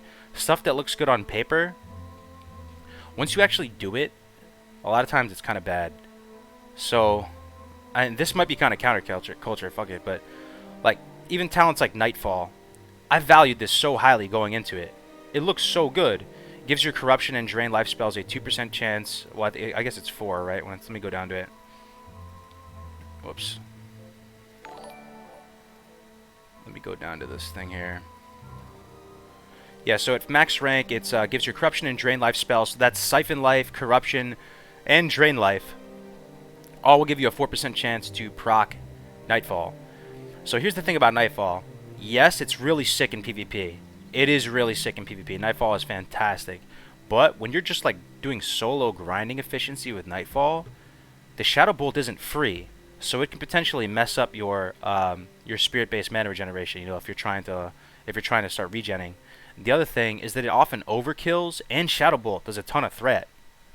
So when you actually put it into practice, my whole thing when I was doing a Warlock is like, I'm gonna race down to Nightfall and get Nightfall. This seems like a massive way to ramp up your power, but in practice, it didn't end up being as good as I thought it was gonna be. Another thing that was better than I thought it was gonna be was Siphon Life. So Siphon Life, let me open this up. Siphon Life, on paper, it's another one of those things that on paper, the DPME of it is pretty trash. And also the idea that when you put it on a target, you're gonna get healing aggro. So like, let's say your Voidwalker has 3 targets on it, you're multi-dotting them.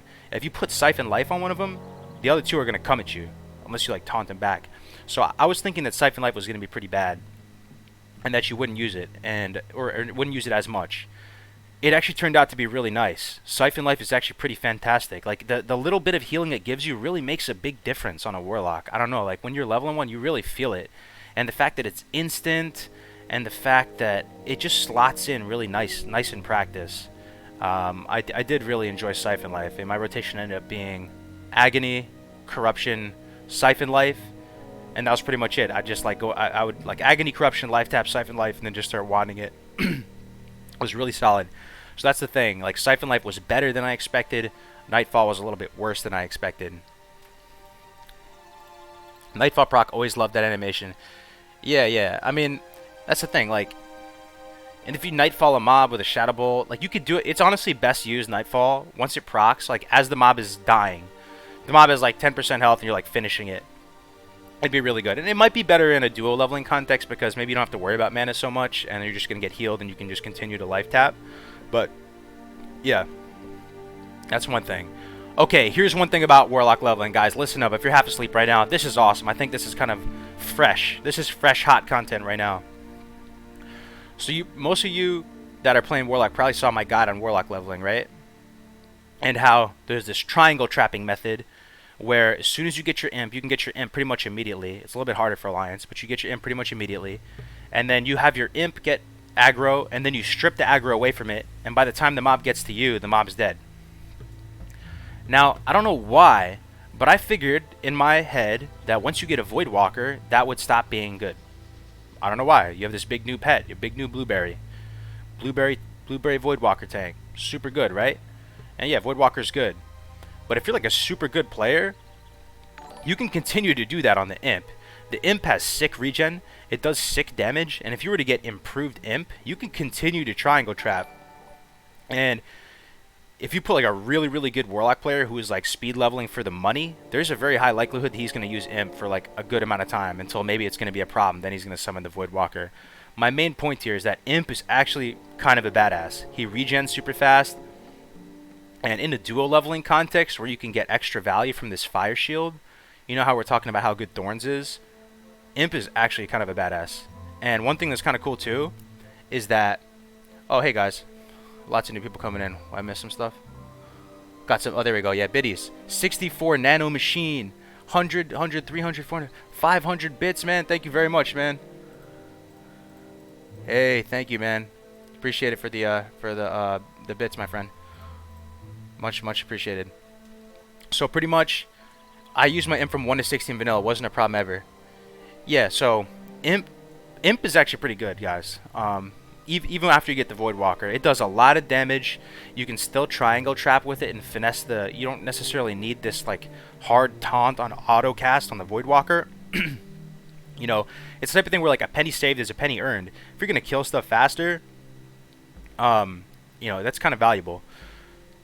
So another thing I will say is that when it comes to Paladin leveling, so there is a line of play where you pick up Dark Pact, because if you're going to give the Imp Blessing of Wisdom, it's going to have a lot of mana. It does work on the Imp. The Blessing of Wisdom does work. So stuff that's like kind of traditionally seen as kind of troll, like Dark Pact, what Dark Pact does is you can see right here on the screen, it drains 150 of your pet's mana, returning 100% to you. So it's something that becomes more viable when you partner up in duo. And some people swear by the whole leveling, the Imp leveling thing solo, you know, and the whole Dark Pack drain life tanking thing. I do like stuff like Drain Soul personally. I think for 2 points, having this mechanic on the table is so nice. Some people think it's not good, but it's insane. I mean, just having this at your disposal is amazing. So yeah, improved Imp was kind of meta changing right there. Let me look at some other talents that are kind of interesting to talk about. Okay, another thing is improved Voidwalker. So improved Voidwalker, I didn't think this was going to be as good as it actually turned out to be honest. To be honest, if I was leveling a Warlock right now and I was going for the money solo, I probably would get improved Voidwalker like pretty fast. I would go down, I'd pick up 5 in Corruption. I'd probably do this, 5 in Corruption. Then I'd probably go 2 Drain Soul. Then I'd probably go 2 Life Tap. 1, 2 in Suppression probably, just to get 4%. And then I would go into Improved Voidwalker. That's probably what I would go at this point. It's the type of thing that, you know, if your Voidwalker loses threat, and you do choose to use a Voidwalker, it's pretty bad, man. Like, you really feel the punish when your Voidwalker loses threat. And it almost feels like when you're actually going about playing a Warlock and leveling one, that you do want to prioritize this, even if you're missing out on some damage. Like, I mean, the real thing you're losing by going down into the demo tree to pick up Improved Voidwalker is you're missing some of your offensive potential, but what good is this what good is this increased offensive potential if your Blueberry can't hold the damn aggro? And that was the thing. This ties into why I kind of valued Nightfall really highly, and now I don't really value it as highly, to be honest. So delaying Nightfall isn't as big of a deal. I mean, Nightfall is still sick in PvP though, don't get me wrong. In PvP, Nightfall is the nuts. Cargos, I recently watched your rogue guide. The last segment you were discussing recommended weapons, and it said level 4 Gladius. Gladius is a sword, and you can't learn swords till 10. Yes, I've seen that in there. I gotta change that, man. There's some stuff in there that was just stripped from the database. Thank you for letting me know. Okay, so let's see if there's anything else that's cool.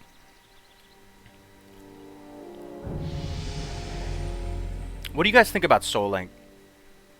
Do you guys have thoughts on this?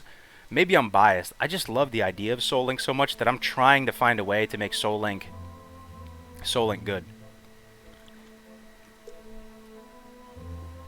Like, even from a leveling perspective. you do feel the missing damage when you go Soul Link.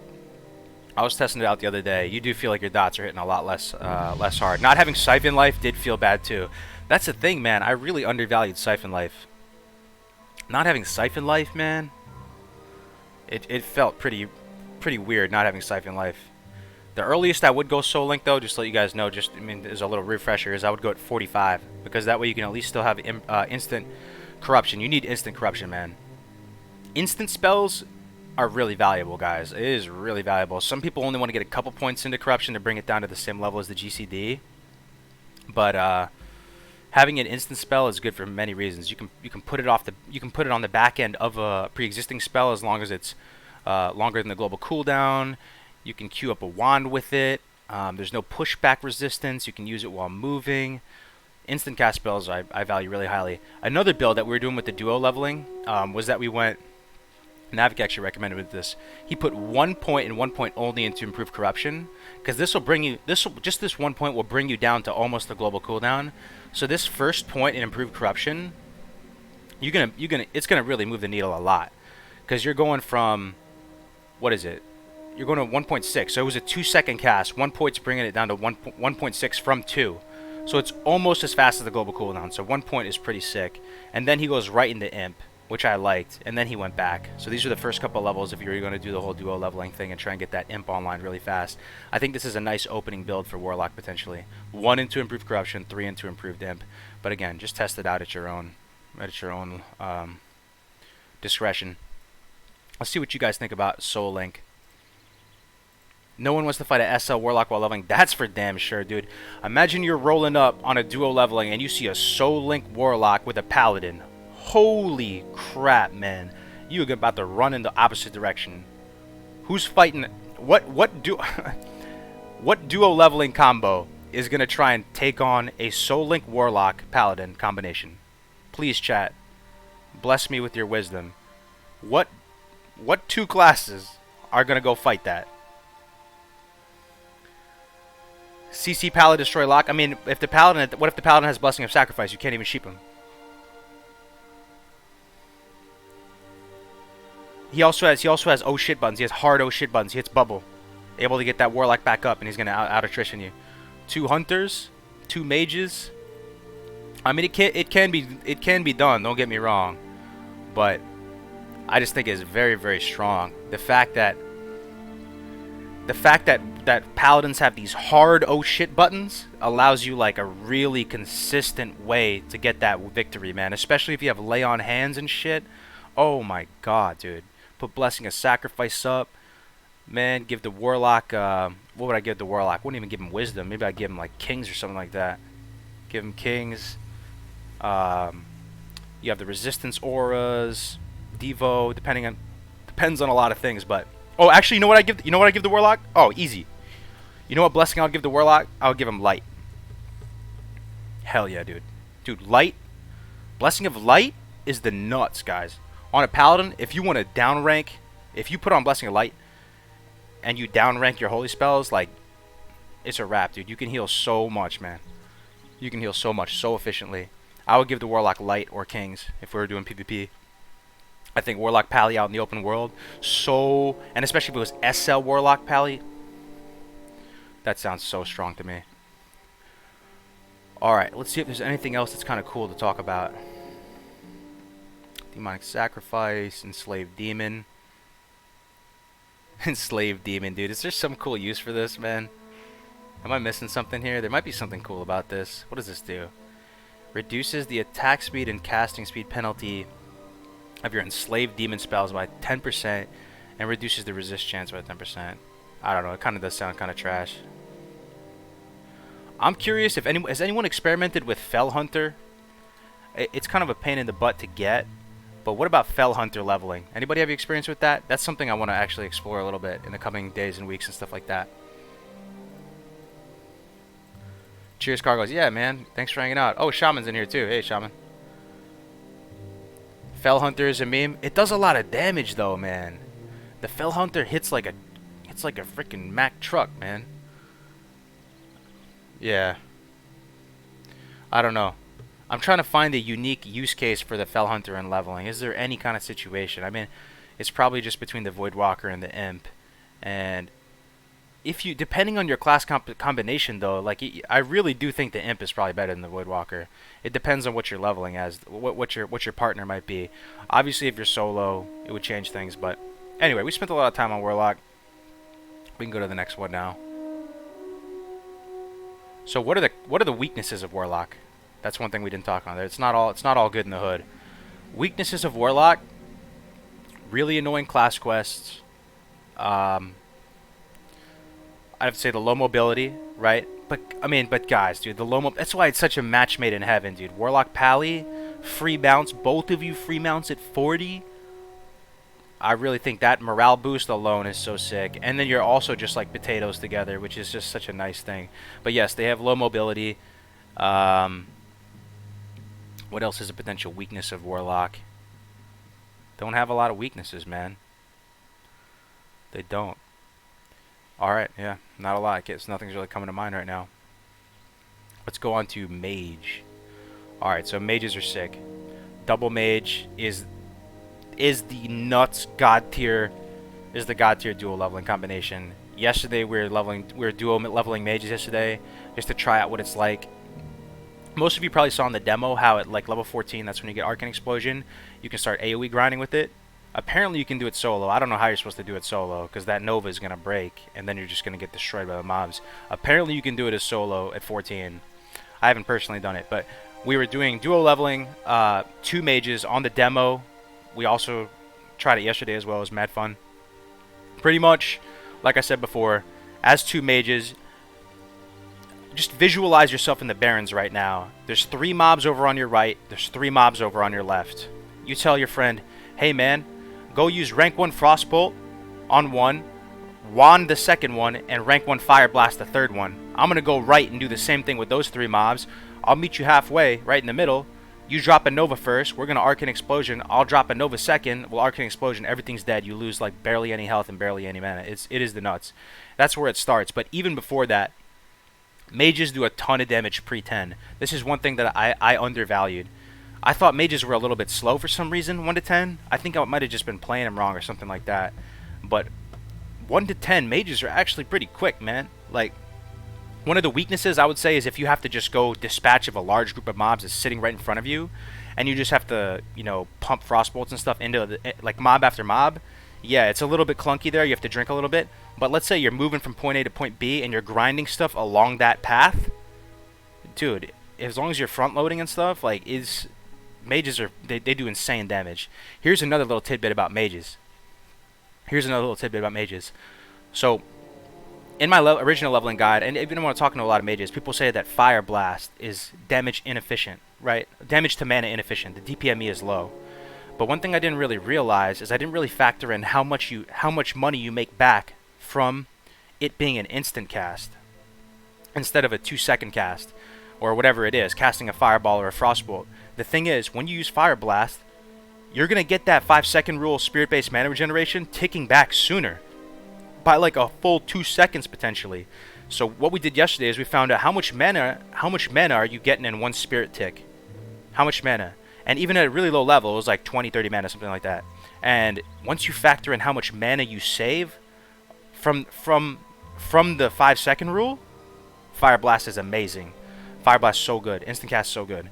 So like all it takes pre-10, man, is you just cast like 1 Frostbolt, 1 Fireball, Fire Blast, and the thing is like dead. You like melee at one time and it's dead. Mages are pretty quick 1 to 10. And then, you know, pretty much getting to 14 is no problem. And then once you get to 14, the whole AoE grinding fiasco starts. But mages are just unique in the sense that they really are, for the most part, grinding, supplemented by questing. Like, their whole kit just provides them this infinite value loop when it comes to just novaing stuff down, colding stuff down. You have like a million ways to AoE grind. So good. And the fact when you duo level mages, like 2 mages, you have 2 Frost Novas, you have 2 Cone of Colds. Resists and stuff are much less of a factor. Another thing that's cool while leveling though, if you are leveling solo as a mage, because I don't want to talk exclusively about duo leveling, what I would probably do is I would get improved Arcane Missile. I know you guys think this is a meme, but I personally like the playstyle. It's the type of thing where, alright, let me read it. So it gives you a 100% chance to avoid interruption caused by damage while channeling arcane missiles. I like this spell a lot, guys, because basically how it works, you get max range, right? You could probably cast 2 frostbolts, or whatever is going to be the most efficient, and then the mob is going to be closing the distance, right? And you're not going to be able to get that third one off without pushback. So you can arcane missile, and if you have 5 out of 5 in this, yes, you might get a resist or 2, but you can basically free cast in a mob's face. Now, dual leveling, I'd probably weight this a little bit. It wouldn't be as good, really, because you're not really using arcane missiles that much in a dual leveling. The other thing that we learned about channeling, guys, this is another thing we learned about channeling. So, I'm softening my position on this a little bit. Do you guys know how channeling spell works? Basically, your spirit-based mana regeneration is not going to start again until the channel finishes. It's kind of a feels bad man thing, because your 5-second rule mana, like the spirit-based mana regeneration, it doesn't start that timer again, like 1, 2, 3, 4, 5, until after the channel finishes. Like, and as a proof of that, think about like Hellfire, right? Think about Hellfire. If you Hellfire, you after like 5 seconds, you're not going to start generating mana again. It's after it's over. So actually, channeling spells are kind of the worst in some ways, because they suffer from that in that respect. I really think if you take away like one thing from this stream, if you're a mana using class and you're going to level, I would really recommend paying more attention to spirit-based mana regeneration. And make sure that you're just always front loading, man, and always being cognizant of your mana regeneration. So yeah, pretty much. And then so pretty much at 14 you'd respec, get the arcane, you would respec. Actually, no. At 14, yeah, at 14, you would start the AoE grinding, and then at some point, I think it's in the 20s or something like that, when you have access to some of the other Frost talents, you would respec if you were dual leveling with 2 mages, and you do the whole Frost thing. But yeah, let me look at some other mage talents that are kind of cool. Let's see here. And the, I think Arcane is kind of slept on, man. Like, one thing that's kind of cool, first of all, clear casting is sick.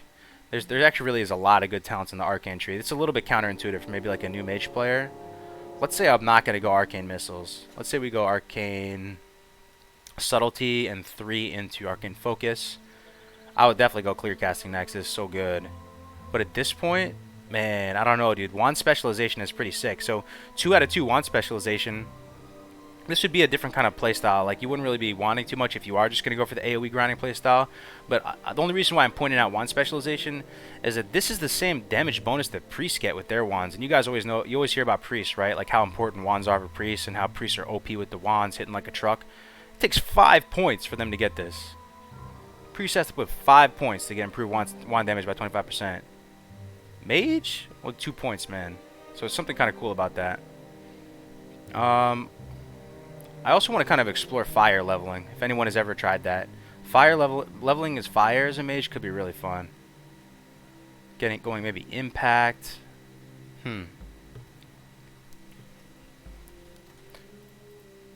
Just go whatever you want, fam, and have a great time playing Classic. Absolutely. I mean, but the cool thing about these original talent trees is there's so much creativity in them. Like, you can just try all kinds of cool things, go a little bit into each different talent tree. There's a million ways to build this car, man. Leveling a fire mage right now, really fun. Yeah, I'm curious to how that is. It is that very much a different playstyle, you know, as opposed to the AoE grinding playstyle, but could be something interesting to explore. I wonder what the benefits of leveling as fire would be. So you can reduce the cast time of your fireball. That seems pretty good.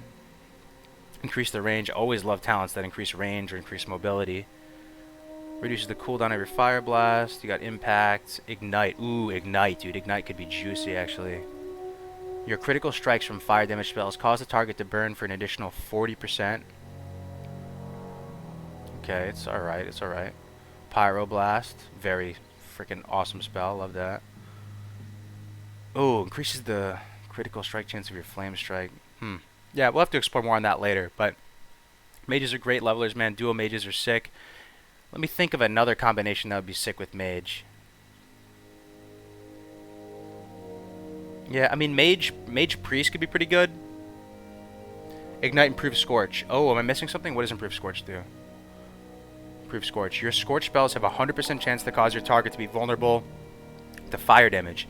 This vulnerability increases the fire damage dealt to your target. That is very good, dude. You're right. Improve Scorch is actually kind of the nuts, dude. Yeah, Improve Scorch is kind of cool. Thinking about that. Also, isn't Scorch... Yeah, Infra's in the house right now. Infra, isn't Scorch more mana efficient than Fireball? Why would you not just cast Scorch all day? I'm interested to hear your thoughts on that. But yeah, if you dual level to the Priest, one thing that is interesting, if you guys don't know, it's a little caveat about Holy Nova. Holy Nova doesn't cause any threat, and it's really weird, but... the Mage can be blizzarding and stuff, and the Priest can just be jumping around in melee range right next to the mob, spamming Holy Nova, and they're not going to aggro on him. And but the thing is, Holy Nova is a little bit meh as far as the DPME is concerned on it. It's nothing to write home about. So let's see, Mage strengths and weaknesses. Let's think about strengths and weaknesses. So I'd say one weaknesses of Mage, if you're not able to AoE grind, you quickly sink much more towards the middle of the pack as far as your leveling speed. I think the kit is just too good on a Mage when it comes to AoE grinding, that if you're just not having access to those spots, or you can't find a place to AoE grind, kind of a weakness, I have to say. Let's think of another weakness. Weakness of Mage. Not a whole lot of weaknesses, man. Mages are sick. You can stack mages in dungeons, no problem. I love having more mages, man. The more mages, the friggin' merrier. I'm trying to talk to you, but you're not reading me. I made up... Yeah, it's hard for me to look at Discord, man. Discord's a whole nother beast. Let me see what you said here. Infra... Grinding... Yep. Oh, so you made a video on it? Okay, cool. Yeah, we can look at that in a little bit. Actually, we can look at that right now, actually. It sounds kind of fun. Let me pull that up in Discord. Where is it? Non-Blizzard AoE grinding XP. Let's check this out.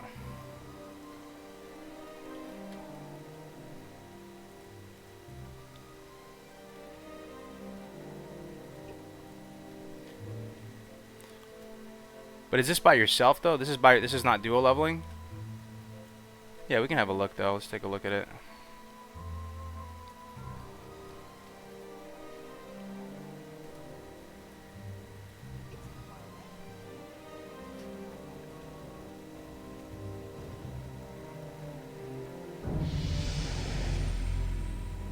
Browser. There we go. Alright, let's take a look at this. So this is about an hour of non-Blizzard AoE grinding. So this is one thing looking at Infra right now, guys. This is really a nice thing to have, this little add-on here that tracks ticks, 2-second ticks for mana or energy.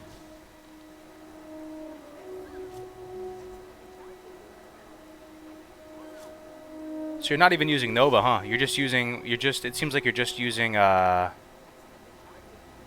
Armor or whatever to slow him down. Huh. Interesting. This is at level 18. So you're able to AoE grind solo at level 18 without this is a little bit earlier than the Blizzard package, right? Being able to get 2 out of 3 Blizzard. What's your thoughts on this though, Infra? Do you think this is actually good to do at level 18 solo? I wish I could show you guys videos of the dual leveling we were testing out on the demo.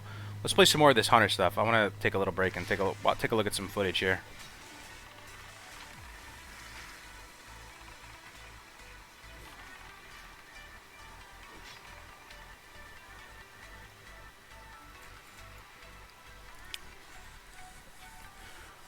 So one thing I'll show you, it's kind of an advanced leveling strat. I do think it'll work this way on the demo as well. Let me skip ahead a little bit. No, not here. It's close to 10 when he starts doing it.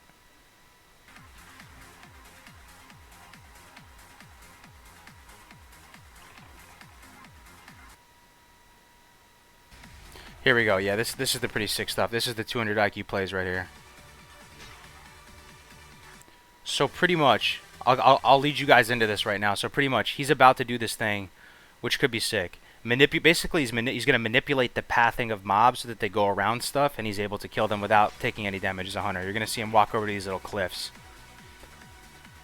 So pretty much, you know You know, in Duratar, they had that area where these big, these almost like little cliff things are sticking off, and you have the thunder lizards down below. All these beasts around this little cliff formation, you can kind of manipulate their pathing and kill them without taking damage, and you're gonna see it happen right here. So check this out. He's gonna jump from one rock to the next rock, and check this out. The boar has to go all the way around. Yeah, that's some 200 IQ play. I really never did that before. That is so cool. You guys seeing this? So sick. And why would this not work on Classic? This should totally work on Classic. Maybe the mob would evade bug or something, but you're not really messing up the pathing long enough for it to evade bug. I feel like it would work totally fine.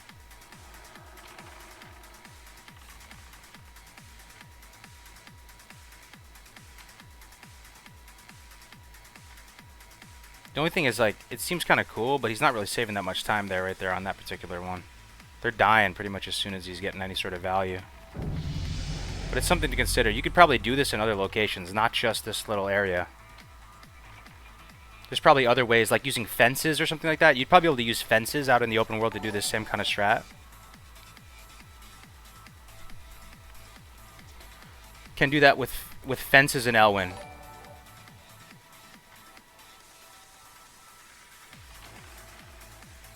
Yeah, with fences, right?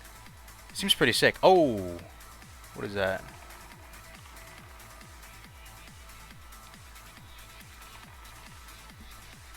Yeah, I mean, it's pretty sick. I think it's something to keep in mind, right? These are all little 200 IQ plays. Maybe you should just keep in mind, you know, mob's pathing, and maybe you could do something cool with it. Killing 2 mobs at once. Oh, he's gonna try and get value doing this with 2 mobs. He might be able to make that money against 2 mobs because Serpent's thing and stuff like that. Okay, I can see the value of it now against 2 mobs. Look at that. Dude, he's killing 2 mobs at once, taking no value. I mean, taking no damage. That's actually pretty sick. Against 1 mob, like, the mob was kind of dying by the time he was getting some damage mitigation from this strat. But against 2 mobs, having Serpent's ticking, that seems pretty sweet. Yeah, anyway, quick little interjection. We can go back to the old PowerPoint now.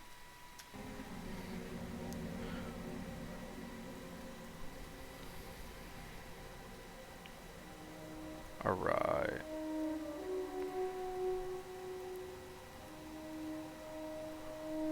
Alright, so we're back to mages, man. Yeah, I think we talked enough about mages. Let's go on to rogue, man. My favorite class, dude. My favorite class. Now, if I had to level a rogue and I had to dual level with the rogue, if I had to pick something to level with, it would probably be a druid. And the reasons why is you at least both have stealth together, which is kind of nice. Stealth can be pretty impactful. There's some kind of buff synergy going on. The druid can play it kind of flexibly. You can start healing the rogue. You can go bear form and try and tank it, and the rogue can go from behind and start backstabbing it and stuff. That'd probably be my favorite. That'd probably be my choice. My tier 1 choice for a rogue if I had to level one. If you went 2 rogues, you kind of spec differently. One could go daggers. I'm thinking about 2 rogues, but I feel like druid rogue would just be better than 2 rogues. Ultimately, my issue with rogues is that they suffer from a couple things that take them down a few notches as far as leveling is concerned. I do value multi-target damage and cleave damage, being able to AoE potentially. I value that pretty highly. Another thing I value pretty highly is increased resource generation, like we talked about earlier, syncing up resource generation. And energy doesn't really operate in that way. You just get a static amount of energy every 2 seconds, and there's not much to ramp up there. Also, there's like kind of a lack of buffs that you can provide your partner. But in World PvP, I could see rogues actually being pretty solid. You know, imagine being a feral druid and a rogue out in World PvP. You could do some damage. Let's look at rogue talent, see if there's something interesting we can find in here.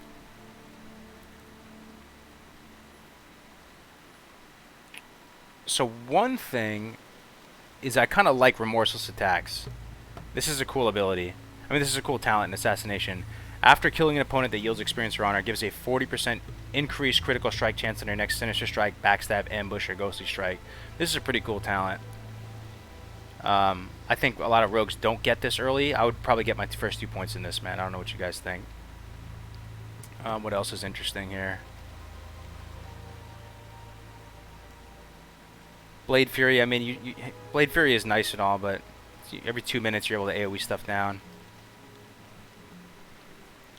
Remorseless is good, but it's not worth delaying Riposte. Where is Riposte at? Riposte is this one, right? Yeah, but you could respec, right? I think, okay, that's another little thing that I'll say. I think it is kind of worth it to actually do a little early respec. What do you guys think? A lot of people are very opposed to it. They just want to go one spec, never worry about respecking. But I think for a lot of classes, it's worth it to do, like, to take certain talents up to 20, and then once you get to 20, respec. I think a lot of classes could benefit from that and would speed up their times a lot. So that's a little tip. You might want to consider, if you are leveling, design a spec that's going to benefit you through a certain level range, and then when you need other abilities or talents, you can always respec and get the other ones, and time it in a way that you're going to a major city and you can bake it in naturally. That's another little kind of slept on leveling trick, I think. The respec makes every other future respec cost more. Yeah, I know, man, but if it's gonna boost your leveling speed somewhat significantly, I'd say it's something you might want to consider doing, man. Doing a little tactical respec during the leveling process. Is there a cap on respec costs? Yeah, there's a cap. I think it's what is it, 50? 50 gold? It's not 1 gold at 20 though. What is it? It's like the first respec is cheap, man. First respec is pretty cheap. So let's see here. Is there any? Shaman is coming up, baby. Keep it up, Cargos. Great work. Oh, thanks, guys. Def and Mel donating $5 in the super chat. Much love to you guys, man. Thanks a lot. Yeah, first respec is 1 silver, right? Yeah, it's not that expensive, man. The first respec. It does go up kind of dramatically, but I think it's worth a tactical respec. Like, what are the classes that come to mind that's going to be good on? If you are solo leveling as a druid, look how much more the balanced talents are going to do for you compared to the early feral talents. You know, I would totally, from 10 to 20 on a druid, I would totally go balance and then respec. Another class that comes to mind, shaman, dude. We're talking about shaman next, right, Def and Mel?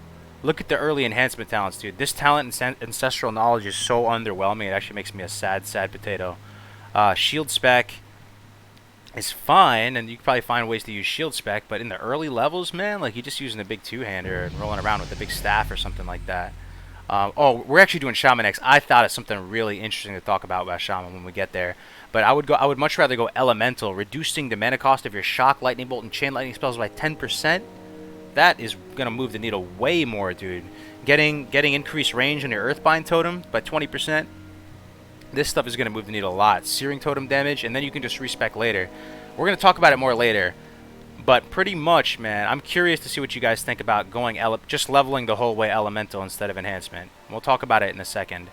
But what are you really losing from Enhancement? Up until the point maybe you get Wind Fury and stuff like that. But we'll talk about that soon. So back to Rogue, I guess. I guess we'll talk about Rogue. Anyone have any experience leveling as sub? Might be interesting. Let's see what you get from sub. Opportunity's pretty good, actually. Sleight of hand. Prep. Hemo. Hemo leveling. I've actually had a couple questions, people asking about hemo leveling. Early Ellie is tough. But you don't have to play it necessarily that crazy, Melderon. I don't know, man. Like, you could just play it like same Earthbind cutting and stuff like that, except the talents are doing more for you. We'll talk about it in a second, but I guess my point to you, Mel, which we'll get into a second, is like if you can have weapon progression that just uses staves or staffs, whatever. Do you really need that two-handed axe or two-handed mace talent? If you can plan your weapon progression out so you can get staffs, and then you go Ellie, but you play it like you would play a normal enhancement spec. We'll talk about it in a second. Let's see if anyone has sub is fine, but just not as good as combat. Yeah, something to play around with. I'd like to see if there's some kind of cool hemo leveling spec. I have really not messed around with that. There's a lot of stuff to explore still when it comes to Rogue.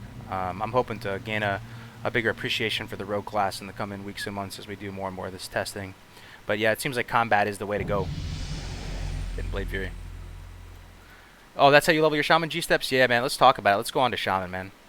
Let's go on to Shaman. I can't help it. I could try and sit here and talk to you about rogues, but I don't want to demotivate anyone playing rogues, man. And, you know, I'm just not the right person, I don't think, to ask about rogues too much. I'm still a student of the game, you know. Anyway, we can talk about warrior. I do want to talk about Shaman since it was on my mind. Let's talk about Shaman next. All right, so here's the Shaman, guys. Shaman is a class when I was doing these leveling guides that really like grew on me. I kind of had like a totally different perspective on Shaman going into them, and then testing out Earthbind kiting, talking to the Shaman players. I actually feel pretty good about Shaman leveling. So the Earthbind kiting is the main thing, right? This is something I talk about in my leveling guide. It's effectively the hamstring method, but with Earthbind totem. You can use it pretty much every mob. There's not really a long cooldown or anything. It's really cheap. You're throwing down the Earthbind totem. You front load some stuff. You dance around it. Kill the mob. You have self heals. Super, super strong, right? My question to you guys watching is this. Let's compare what you get in the elemental tree versus what you get in the enhancement tree. So my playstyle, if I'm leveling a Shaman, I'm going to be using staves. So Shamans can't use two-handed axes or two-handed maces right off the bat. They have to get this deep talent. Now on the demo is scuffed. They were able to use it like right off the bat, but it shouldn't be like that. Now I'm not going to be using a shield in the early levels. I'll be using a staff. Ancestral Knowledge, increasing your mana by 1% per point, is very, very underwhelming to me. I'd still probably just get the shield spec. Maybe if we wanted to do Wailing Caverns or something, you could tank Wailing Caverns, which is pretty nice. So in this next tier, Improved Ghost Wolf was really the main draw to me of going enhancement first. Like, you always want to prioritize talents that are going to increase your movement speed, right? And getting rid of this 2-second, or reducing this 2-second cast time on Ghost Wolf is going to bring it down to 1 second. And that is effectively going to give you some sort of movement speed bonus, right? And you generally always gravitate towards that. But I'm wondering, my question to you is the aggregate value gain from going elemental superior to getting this reduced Ghost Wolf cast time? Because the other talents are fine, but let's talk about it. So after Ghost Wolf, you'd probably go Thundering Strikes, right? A flat 5% crit is sick. So then after you go 1, 2, 3, 3 would open up two-handed axes and maces. But again, there's some sick two-handed staffs. I mean, there's some sick staffs in the game, guys. Staffs are an underrated weapon in vanilla. There's some really powerful staffs, like Crescent Staff. There's a lot of good quest reward staffs. Even going into Maradon, there's that one Maradon quest reward staff. Like, if I was a warrior, man, I would be using staffs, man. Like, not all the way, but there's certain times where certain staffs become amazing. So you would go with Thundering Strikes. You possibly wouldn't get two-handed axe specialization. Anticipation's okay. It's giving you some more mitigation with dodge. You probably just finish off Thundering Strikes. Okay, Elemental's alright, man. I mean, Thundering Strikes is pretty good. Increasing your attack speed with Flurry is pretty good. Let's see what you get with Elemental. I kind of need something to think about in comparison to it. So I love the mana cost reduction of Convection. Reducing the mana cost of your Shock, Lightning Bolt, and Chain Lightning spells by 10%. That is super solid. Also, Searing Totem. Is it Searing Totem? It's Searing Totem, right? Searing Totem, the one that little pings with the fire, actually does a ton of damage, and boosting the damage by 15% is sick. Also, Earth's Grasp is really nice too, because it's going to allow you to Earthbind Kite a lot more effectively. And then you get Elemental Focus, man. So, we talked about in the past leveling classes the value of clear casting, right? Clear casting's so sick. So if you don't know what Elemental Focus does, it gives you a 10% chance to enter a clear casting state after casting any fire, frost, or nature damage spell. The clear casting state reduces the mana cost of your next damage spell by 100%. Thing is, what I'm thinking about right now, though, is in practice, do you have mana issues as a Shaman? I don't know if you'd have mana issues. I mean, clear casting is sick, don't get me wrong, but I don't know if you have mana issues. It's so efficient, man. Like, you front load 2 spells or something like 2. You'd probably like Lightning Bolt, Shock, Totem, and then you're just going into melee and stuff. Like, do you really need the clear casting? I mean, clear casting in general is amazing, so maybe the answer is yes, but this is the stuff that goes through my mind. And then you have Reverberation. I'm not the hugest fan of this talent. Call of Thunder. Increase the critical strike chance of your lightning bolt, chain lightning spells by 4%. This is pretty solid, man. You're still gonna be front loading these, right? Even if you're enhancement potentially, you're still gonna start with one, so you're still gonna get value from this. Elemental Devastation is sick too. Let me see what you guys think in the chat though. If you're fishing for clear casting as a level 20 shaman, you're doing it wrong. I'm not saying you should fish for it, K-Mumfo. I'm just saying it'll happen, right? You don't need to necessarily fish for it. You're just going about your rotation as normal. But my question to you is, like, do you need that mana? Like, are you in a position where you're hurting for mana as a shaman? It felt so efficient if you're dropping the mana. If you're dropping the Earthbind Totem, you're dancing around the mobs, your Searing Totem's pinging it. I mean, maybe. I would prefer enhanced with intelligence gear. You never crit at low level, so LE Devastation never activates. Yeah. Well, let's read Elemental Devastation for people. This is kind of like a interesting, maybe slept on talent in the Elemental tree. So your offensive spell crits will increase your chance to get a critical strike chance with melee attacks by 9%. That's a lot of percent, guys. That's a lot of percent. But you do have to crit, and that gentleman is right in the chat saying that at lower levels it is more challenging to crit, but I still think it would be worth taking. Eye of the Storm. This is another thing that is going to be kind of a bummer. So you guys know about sit procking with Paladin, right? When it comes to Reckoning, when it comes to with Warrior, sit procking to proc the Fury talents or whatever. This stuff is highly likely to not be in Classic. But some of you may not realize that Shaman also benefit from sit procking, and it's kind of a bummer that this won't necessarily be a thing on the table when it comes to leveling Eye of the Storm. But pretty much what it was is like you could sit down, get crit, and then you can basically free cast without being interrupted. That's how Shamans benefited from sit, intentionally getting crit by sitting. So yeah, the more and more I'm going through this, guys, to be honest, I'm kind of leaning back towards more elemental. I mean towards enhancement. I'm looking at this stuff. It does seem good. The reduced mana cost does seem good. 15% on Searing Totem damages does seem good. Earth Grasp, but the thing is, Earth's Grasp, it's not actually necessary. Like, you can kite fine without this increased radius of it. You just need to be a little bit better, honestly. You don't actually need this. This makes it a little easier, but you don't need this. Whereas an enhance, you know, Thundering Strikes into Flurry is just so sick. Flurry is so sick. I do like this dodge talent too. I think stuff like parry and dodge are a little bit underrated when leveling. See what you guys think. What's good? Hey, what's up, Dockin? What's up, man? You back? We want to make shocks more effective for enhanced. Do you think they will make the hamstring method a thing in Classic? Yeah, that's one thing that's so strange. Yo, guys, guys, chill out. People message me all the time saying like, yo, man, hamstring method, like, is that going to be in Classic? Yeah, it's going to be in Classic, man. That's not a private server thing. You're not doing anything crazy with the hamstring method. All you're doing is you're equalizing the advantage with mobs. So mobs generally have higher movement speed than you, and they generally have faster attack speed than you.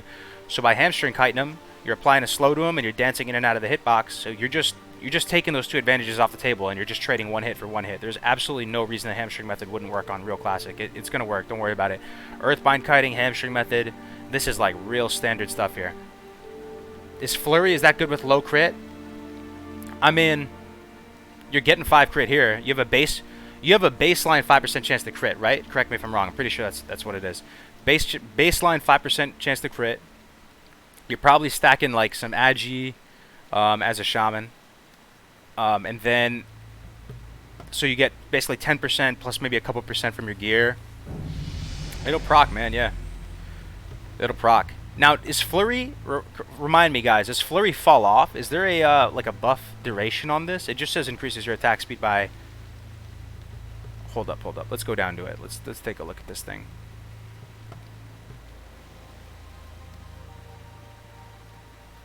Yeah, enhance is pretty sick looking at it. It's a pretty clean progression down. So it actually is a 30% attack speed increase for the next 3 swings. Now, does that fall off after a while? 12 seconds? Okay, that's pretty long, yeah. That's pretty long. So weird, dude. The shamans have to earn the right to parry down here. But with that said, this 1 point gives you 5% mitigation. Like an additional 5%. Isn't that crazy?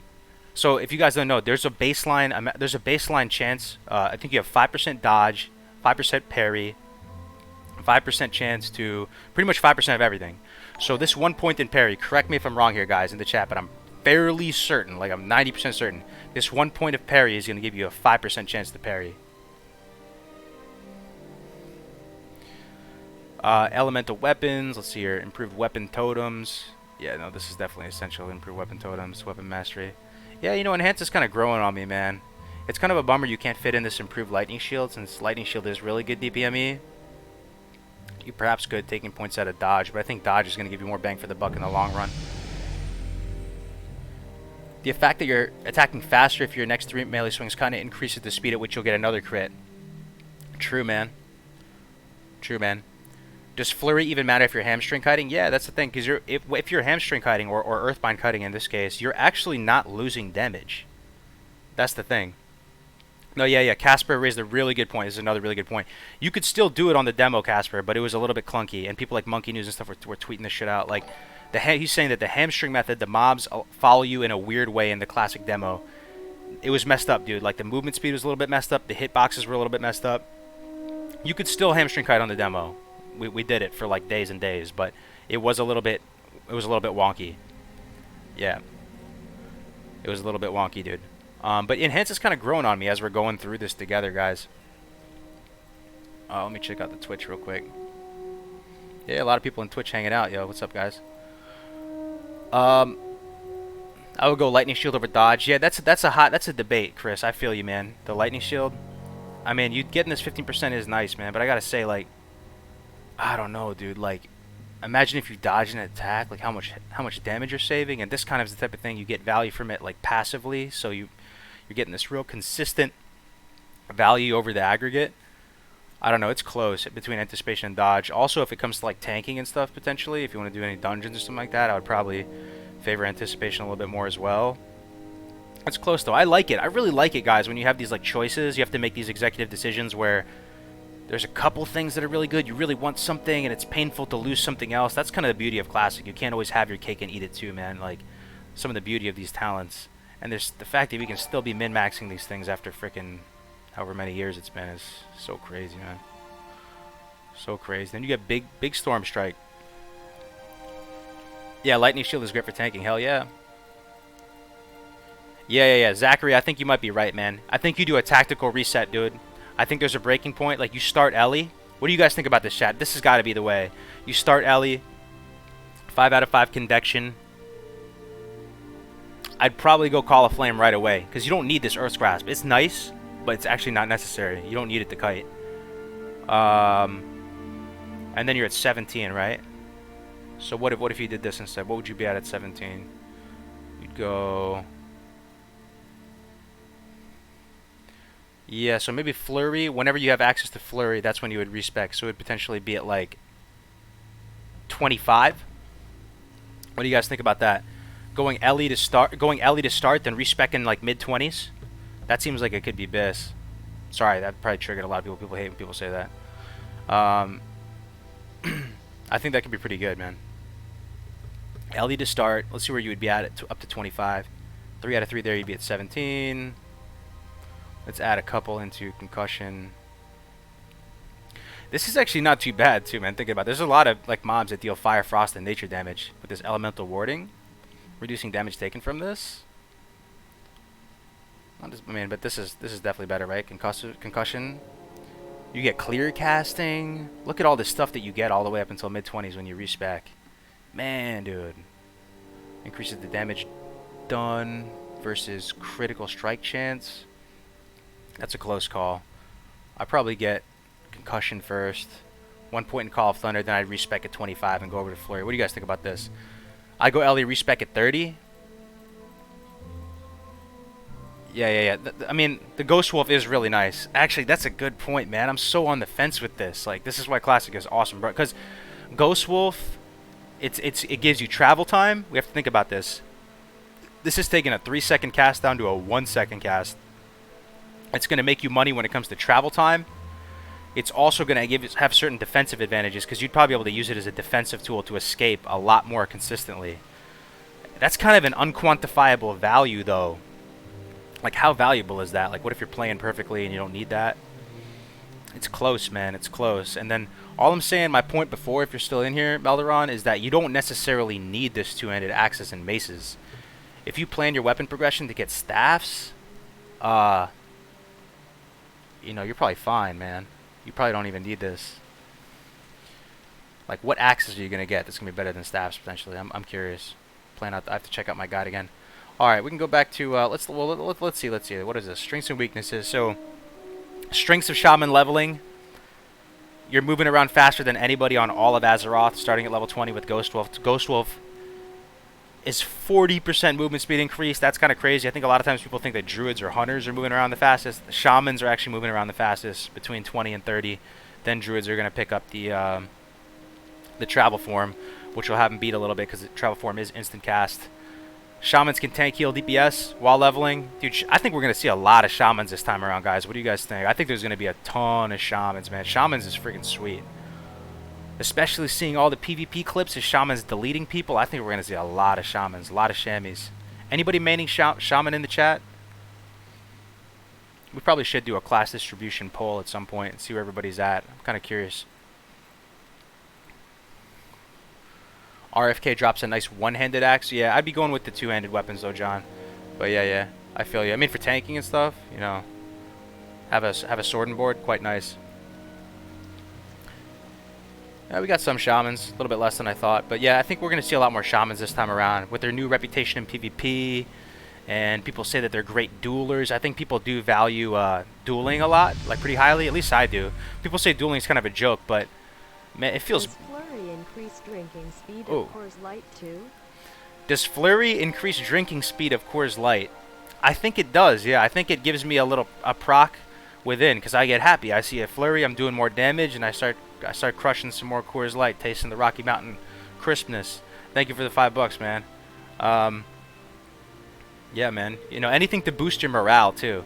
That's a hidden benefit, man. But like, getting these power spikes in vanilla, there's some kind of value there that you can't really understate or whatever. Like, I'm thinking from the mentality, if you were leveling Paladin Warlock and you both get free mounts at 40, how much of a morale boost is that? That is such a morale boost. Immediately at 40, you guys are both traveling at a fast speed.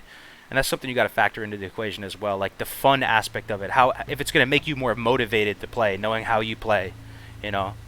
So if playing a certain way is going to have you more motivated, and you know about that about yourself, then go for it, man. So let's see here.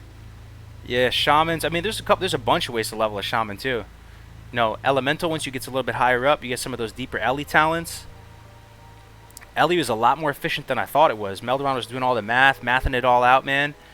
Even factoring in drinking time. Thing is with Ellie, man, you do some massive damage. And here's a cool thing.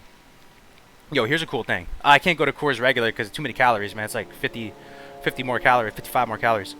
But here's the cool thing. Another thing about dual leveling, right? Elemental's probably better. It's probably kind of stronger. I'm not gonna say stronger overall, but it's more there's a more compelling case to be made for leveling elemental if you're gonna duo, because you don't necessarily need that hamstring cutting. Like, what if you were leveling warrior shaman, which, by the way, if you guys watched that stream we did a couple days ago, that's one of the god comps, warrior shaman. Yes, it feels clunky AF a little bit to start because the shaman's moving around so fast. And you are sharing kind of some weapons, but not really. I mean, you could probably play around that if the shaman's going for the weapon upgrades with staffs and the warrior's getting other stuff. But once you have Wind Fury Totem, shaman warrior with the Wind Fury Totem, it's like having a third person in the party. Dude, if anyone has leveled shaman warrior, what do you guys have to say about Wind Fury Totem? It is so sick, dude. It is so sick. And the thing about Wind Fury Totem is it doesn't put you in combat. So, if you're the shaman, you can just drop a Wind Fury Totem for the warrior, and you can just start drinking. You literally just drop a Wind Fury and start drinking, man. So, weaknesses of shaman, I'd have to say, probably a lack of AoE. No, AoE grinding potential. Let's think about it. You have to be a little bit careful with shaman when it comes to mana, I have to say. But yeah, we can move on from shaman. You're kind of right, man. We can move on to the next one. So we didn't do warrior yet. Warrior is the next one up.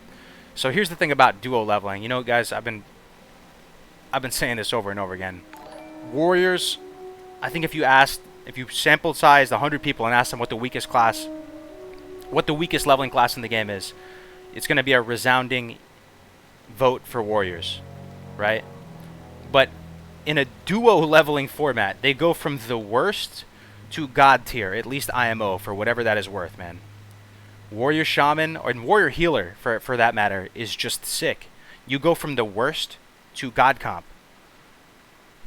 It's mind-blowing. Like, if you're going to level a warrior, find a healer, guys. It is a massive world of difference. Like, and even if you don't have someone who's dedicated, who's going to play with you, like, every day, just try and find people out on the open world. And it's the nature of rage, right? It scales well if you're fighting multiple targets at once. You play around the warrior's primary deficiency is the lack of sustain and the lack of self-healing. And like I said, all it takes is getting to level 30, and then you start to live a little bit of the good life, because Sweeping Strikes is such a game changer. Sweeping Strikes Cleave is the beginning taste of the good life, when you can start multi-target cleaving stuff down, and then you get Whirlwind at 36. Then it gets even juicier. Then you get Mortal Strike at 40, even juicier. And then once you have that Wind Fury online, if you're going with the Shaman, man, it is the good life. It actually feels so broken. It feels so good. That's the cool thing about duo leveling, guys. It opens up the meta. A class that's seen as shit at leveling is now potentially god tier. So crazy. So let's look at some of the warrior talents. See if we can talk about something interesting here. Alright, so I'll clear the air on some stuff. Fury. Some people still think mathematically Fury is going to be the way to go. I'm a little bit on the fence with that. I think without being able to proc this in Rage... and what else do you proc? You proc something else. You proc Blood Rage. Like, really the ideal way on private service to level was, yeah, to go Flurry, and then you Hamstring Kite, but you also sit proc. I know it's super try-hard, but that's the fastest way. You Hamstring Kite, and you sit proc in Rage, and you just crush stuff. I think on real classic WoW, the way is going to be Arms. I'd probably go Arms the whole way. I'd probably go... Rend, 2 into Deflection, Tactical Mastery. I'm curious to see how anger management functions. I don't know if you guys have an opinion on this. If you think anger management is going to function in the same way it does now, where you get that, constant, you get the prevention of rage decay, and also that little itty bitty constant rage increase while you stay in combat. So pretty much, yeah, I'd probably just go Arms the whole way on retail classic. One thing I'm curious to explore, this is another thing that that would be interesting, is I'd like to play around with like leveling with some of this other stuff like swords and maces. I saw someone the other day that was leveling mace with mace spec, and it was interesting, dude. I mean, I don't think it's going to be as combat efficient as axes, but I still think it could be kind of cool. Like, warriors don't really look to the two-handed mace weapon progression that much, but I have to say, I think some warriors maybe get a little bit too obsessed with getting the best axe possible, and they just only go axe. They're like, just because you have axe specialization, that doesn't mean you only have to use axes. If there's some sick weapon, like a staff even or something like that, I think that's going to be better than using a potentially shittier axe. So keep your options open as a warrior as you're leveling. Just look at the weapon. It doesn't really matter that much what it is. Just look at the stats on it. If it has high top end, if it's slow, if it has a good damage range. Doesn't matter if it's a staff or an axe or whatever. But yeah, Sweeping Strikes is the beginning game changer, guys. If you're new to warrior and you think about playing a warrior, this may seem counterintuitive to you. You see Sweeping Strikes and you just it feels like I know it was to me on my first warrior that I leveled to 60. It feels like a little bit weird. Like you kind of potentially undervalue Sweeping Strikes. So if you are a newer warrior player, it might be advantageous for you to think about Sweeping Strikes in a really like positive, energetic light going into the game, and just like see it as a huge power spike going into it, like on a foundational level, because it is so strong, guys. Like pretty much the flow of combat, as you guys know, you'll charge into one mob, you'll pull up some rage, and then you'll pull 2 mobs, and then you'll cleave it down. You'll Sweeping Strikes. Sweeping Strikes, Whirlwind, Cleave, all this stuff, and the way that they interact with Sweeping Strikes is so cool. You can burst down mobs like crazy. Oh, we got a donation, man. Side Delph with the $1. Alexa, I'm not saying that axe spec isn't the way. I would still get axe spec is what I'm saying, but all I'm saying is let's say that you have axe spec, right? And then there's that really sick Maradon staff that comes to mind. What is it called again? Maradon staff, dude. What is this thing? Maradon quest staff. No, it's not Scepter of Celebrus. It's probably the same quest chain though that gives it though, right? Anybody know what that staff is from Maradon?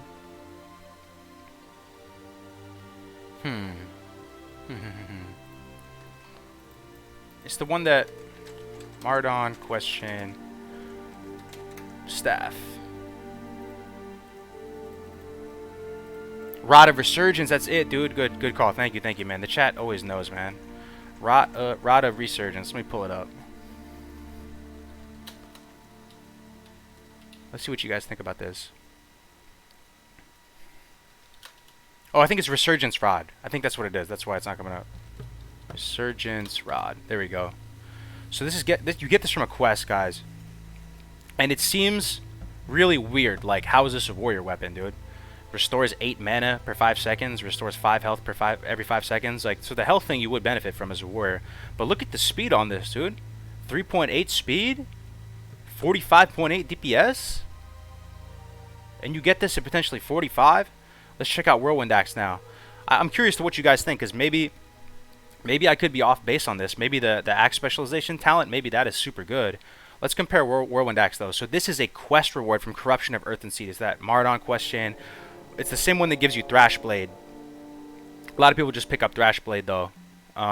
It still might be the play to pick up Thrash Blade because Thrash Blade's pretty good. But Resurgence Rod compared to Whirlwind Axe, 45.8 DPS on Resurgence Rod, 3.8 weapon speed. Let's check out Whirlwind Axe. Nothing better than getting out of work and enjoying some classic chat. Oh, hell yeah, man. $10 donation from Chicken Basket. Nothing better than getting out of work. Hell yeah, man. Thank you for the 10 bucks, bro. Can you not even see the item? Oh, shoot, man. Can't even see the friggin' item. Sorry. Let me see if maybe I can zoom out. Maybe you can see it now. Probably see it now. Let's see what it looks like. Thank you for the 10 bucks, Chicken, man. Really appreciate the continued support, man. I guess you still can't see it, huh? Man, that's a bummer. I'll zoom out a lot. You'll probably be able to see it here. It'll just be really, really small. So it's 35.6. Let me write it down. 35.6 DPS. And it's a 3.6 weapon speed. Axe. 15 strength, 14 stamina. And this is and you also get the axe specialization perks of this, right? And we're comparing this to Resurgence Rod. Oh, we got a donation. $1 from Seidel. Thank you, man. Appreciate it. Get Thrash Blade and Princess Theladris Scepter, not staff. Okay, yeah, sure, the staff is good, but losing 5% crit is completely not ideal. Okay. You guys agree with that? It might be true, man. Honestly, that might be true. Maybe I'm overvaluing the weapon stats. Because, okay, so basically read these weapons as this. You have Resurgence Rod. I need help. If you guys are like smart mathematician people, I'm not for sure. So calculate this. You have Resurgence Rod, 45.8 DPS, 3.8 weapon speed. You get 5 health every 5 seconds. We're coming from the perspective of a warrior. Versus Whirlwind Axe, which has 35.6 DPS, 3.6 weapon speed, so you're losing quite a bit of DPS, and you're getting a little bit of a faster weapon, which is a little bit less ideal. But you do get 15 strength, 14 stamina, and potentially you get 5% crit. When I'm thinking about it this way, I kind of see your point, man. Imagine if Whirlwind Axe just said 5% crit on this plus all this. It's probably better, right? You still think this? You think the staff is better? Let's see, man. Let's see what you guys think. I'm curious. Cargos, you're right. You can spec into axe specialization, but pick up other items if it's better along the way. It's only when you reach 60 when you actually fit. Yeah. No, the quest you can pick up at 45. I mean, you probably have a hard time maybe doing Maradon at 45, but the requirement for the quest, Corruption, Earth, and Seed, is 45. So you could get it that early, potentially. Let's see. Also consider the fact that you are going to spend hours running the dungeon. True, true. I mean, I'm not really I'm just trying to get some kind of like baseline. I'm trying to compare these things. Like, how valuable is axe specialization? Is there a breaking point where using other weapons is going to be ideal? I'm trying to figure that out because that's something that's going to be baked into your mentality as a warrior as you're leveling. Like, should I use other weapons instead of axes? I've been trending in the direction of thinking that yes, pick up if you find a weapon that has way better top end, way slower speed. You also have to think about this too, Alexa. What is it, Alexa? Who said that? Think about this in the context of a 10 to 10-second fight, though. So stuff where you get that crit, I don't know if that's more or less valuable in those short fights, because sometimes it changes things, right? If it's a long drawn out fight, stuff that like gives you a small increase in damage or something would give you more value in the long run. But if it's a real short tempo based 10-second fight where you're charging in a couple swings, does that change things? Cargos, I agree with you. The crit is good, but doing more damage overall is what matters over time. Bonebiter? Bonebiter is the SM weapon, right? Let me check out Bonebiter, actually. I mean, yeah, Alliance players, I mean, I remember talking to Trav about it. He said he's on Alliance, he pretty much just skips Whirlwind Axe and gets Bonebiter instead. This is the SM quest weapon, right? Crit is literally everything. You need crit to proc everything. Yeah. Yeah, no, I agree with you. I hear what you're saying, Alex. It really is so true. So, I don't mean to sway people in any kind of direction. I'm still figuring this stuff out, right? But crit is everything for a warrior. Your whole damage synergy package comes by way of crit. So, like, just take a look at... And this is why you stack agility over strength while leveling. I mean, you don't have a whole bunch of flexibility. It's not like you're leveling and you have all this massive amount of gear to choose from, right? But generally, you prioritize agility over strength while leveling because crit is everything for a warrior. Look at all the stuff that happens when you crit. You get more rage, you get deep wounds, you get impale. This whole crit synergy package is enabled by crit, so your talents really boost the value of crit substantially. Is this a PvP server scenario though? Because yes, on paper the DPS is big, but realistically, while leveling, I would argue this is poor play for a PvP server. What do you mean by that though, Alexa? Man, like, I'm just talking overall. I'm kind of with you on this, thinking about it through it now. I think maybe you do prioritize the axes, because you have to really factor in any weapon you're going to get over an axe, you're losing 5% crit. That seems pretty bad. I don't want to be G-kicked for choosing Research over Rider for Thrashblade. Yeah, I hear you, man. I mean, you want to get those juicy Dalrens, man. All right, so yeah, honestly, TLDR with warriors,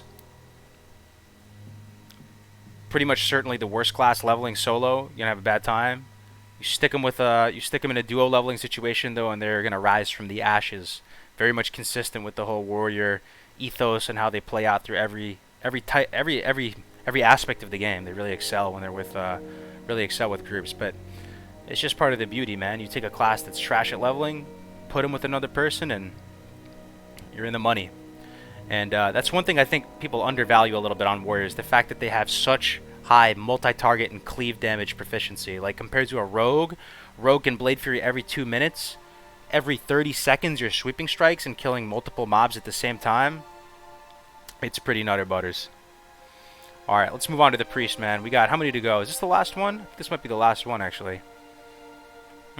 Yeah, we covered all of them, man. So we're going to do the priest now, and then, yeah, we'll do it. So, priests, strong solo levelers, strong group levelers. I don't feel particularly passionate about priests, though. Maybe you guys can help me out about this when it comes to duo leveling. So, solo, you guys probably know the drill with priests. You know, very smooth, steady leveling progression. You know, you have sustain. I'd say one of their weaknesses is they struggle fighting multiple mobs. If the math isn't on their side and you're fighting multiple mobs, you're going to have a hard time. But, you know, really hyper efficient damage rotation cycle. Shadow Word Pain is insane DPME. Some interesting findings when doing the research into Priest, the idea that Mind Flay isn't very efficient until much later on, that Smite is more mana efficient than Holy Fire. Like, that's just very bizarre to me. Like, you'd think Holy Fire would just be would be clearly the winner there because it has the dot component to it as well, but it ended up not really being so. The Smite tended to be more mana efficient. But I mean, in a duo leveling situation, the main thing that we had as tier 1, like basically almost god comp before, was Priest Warlock, and it just sounds so elegant on paper going Priest Warlock. Think about it, guys. Priest Warlock. It just sounds cool. You both don't have a lot of movement speed. You're both are dealing shadow damage. You're both a bunch of spooky boys going out into the open world. It feels like it just makes so much sense. It feels so elegant. But the thing that was so surprising to us was that Warlock Priest was performing worse than Warlock Druid. How strange is that? Warlock Priest was performing worse than Warlock Druid. Warlock Druid had higher XP per hour benchmarks. It felt like a more...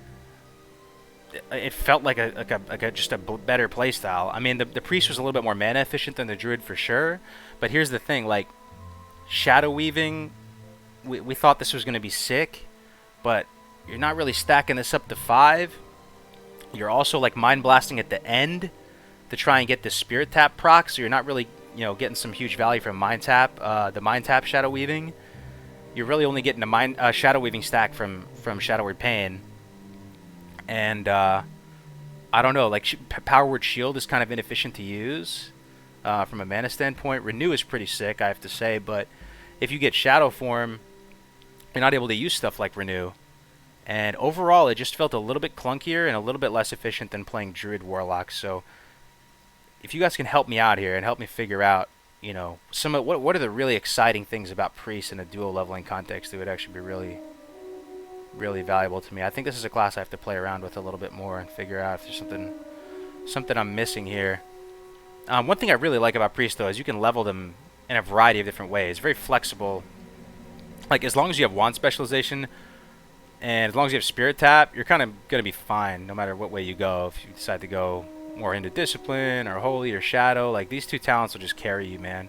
These two talents right here, wand specialization, Spirit Tap, they will just carry you to victory, man. Renew is the core in your rotation. That's what I'm saying, man. So, you know, get into Shadow Form.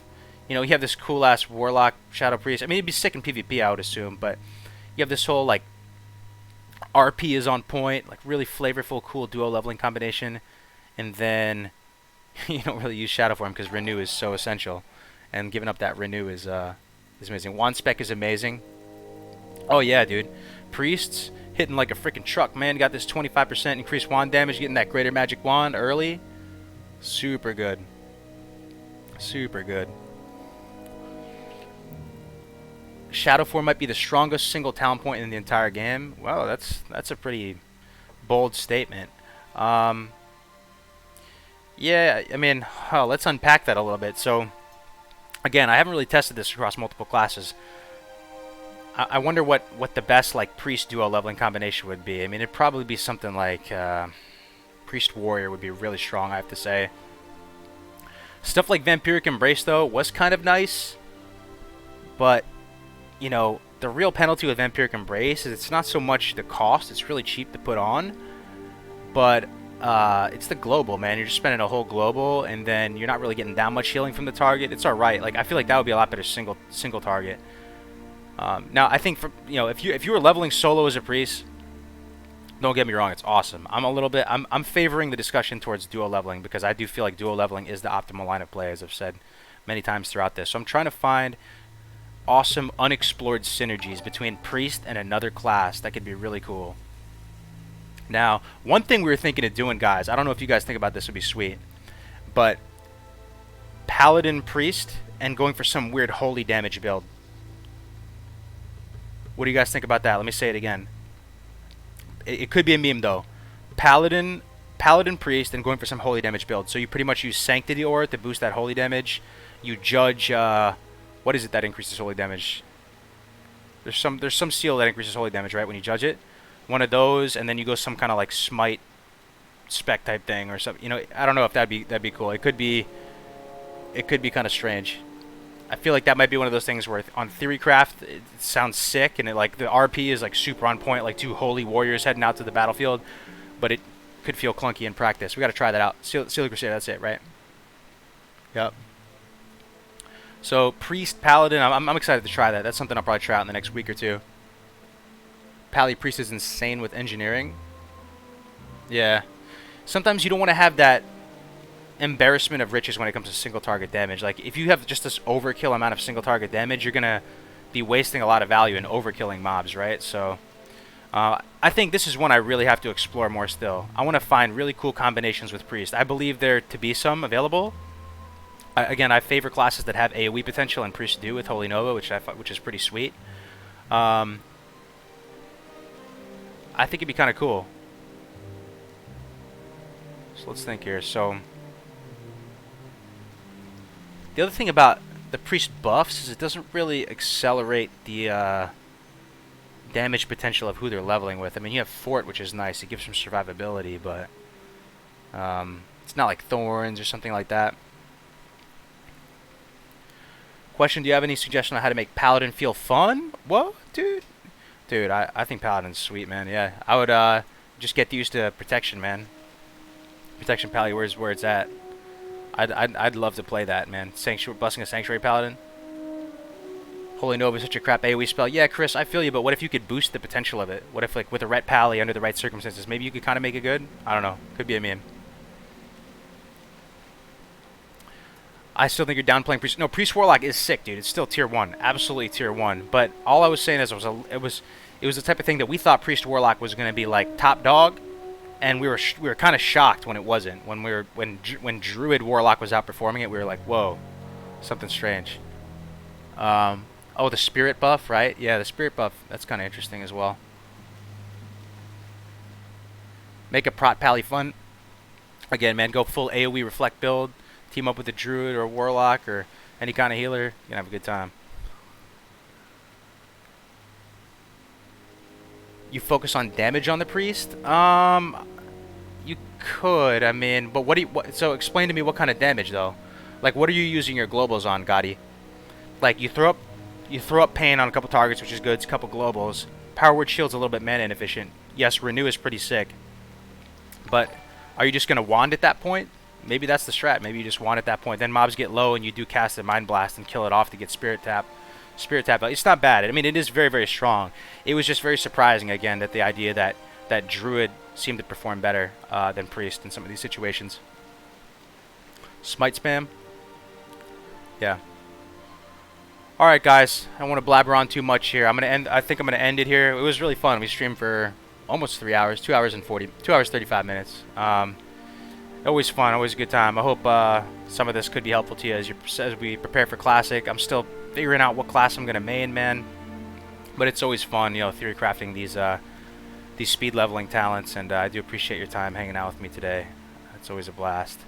So I'll probably be back. Today's Friday, so I probably won't be another stream till Monday or so. But again, guys, thank you very much for your time. Post some memes in the Discord. If you're not in the Discord, I'll say it one last time before we end. We're doing like meme competitions now every week just to have a little more engagement in the Discord and have a little more fun, you know, interaction to look forward to. So if you join the Discord, post in the meme channel every week during our Good Morning Azeroth show. We're going to announce some of the funniest memes that you guys are able to come up with, either homebrew ones or you can repost old ones, and we'll give away like T-shirts and stuff like that. So it'll just be like a fun way to get the hype, keep the hype alive, keep the dream alive.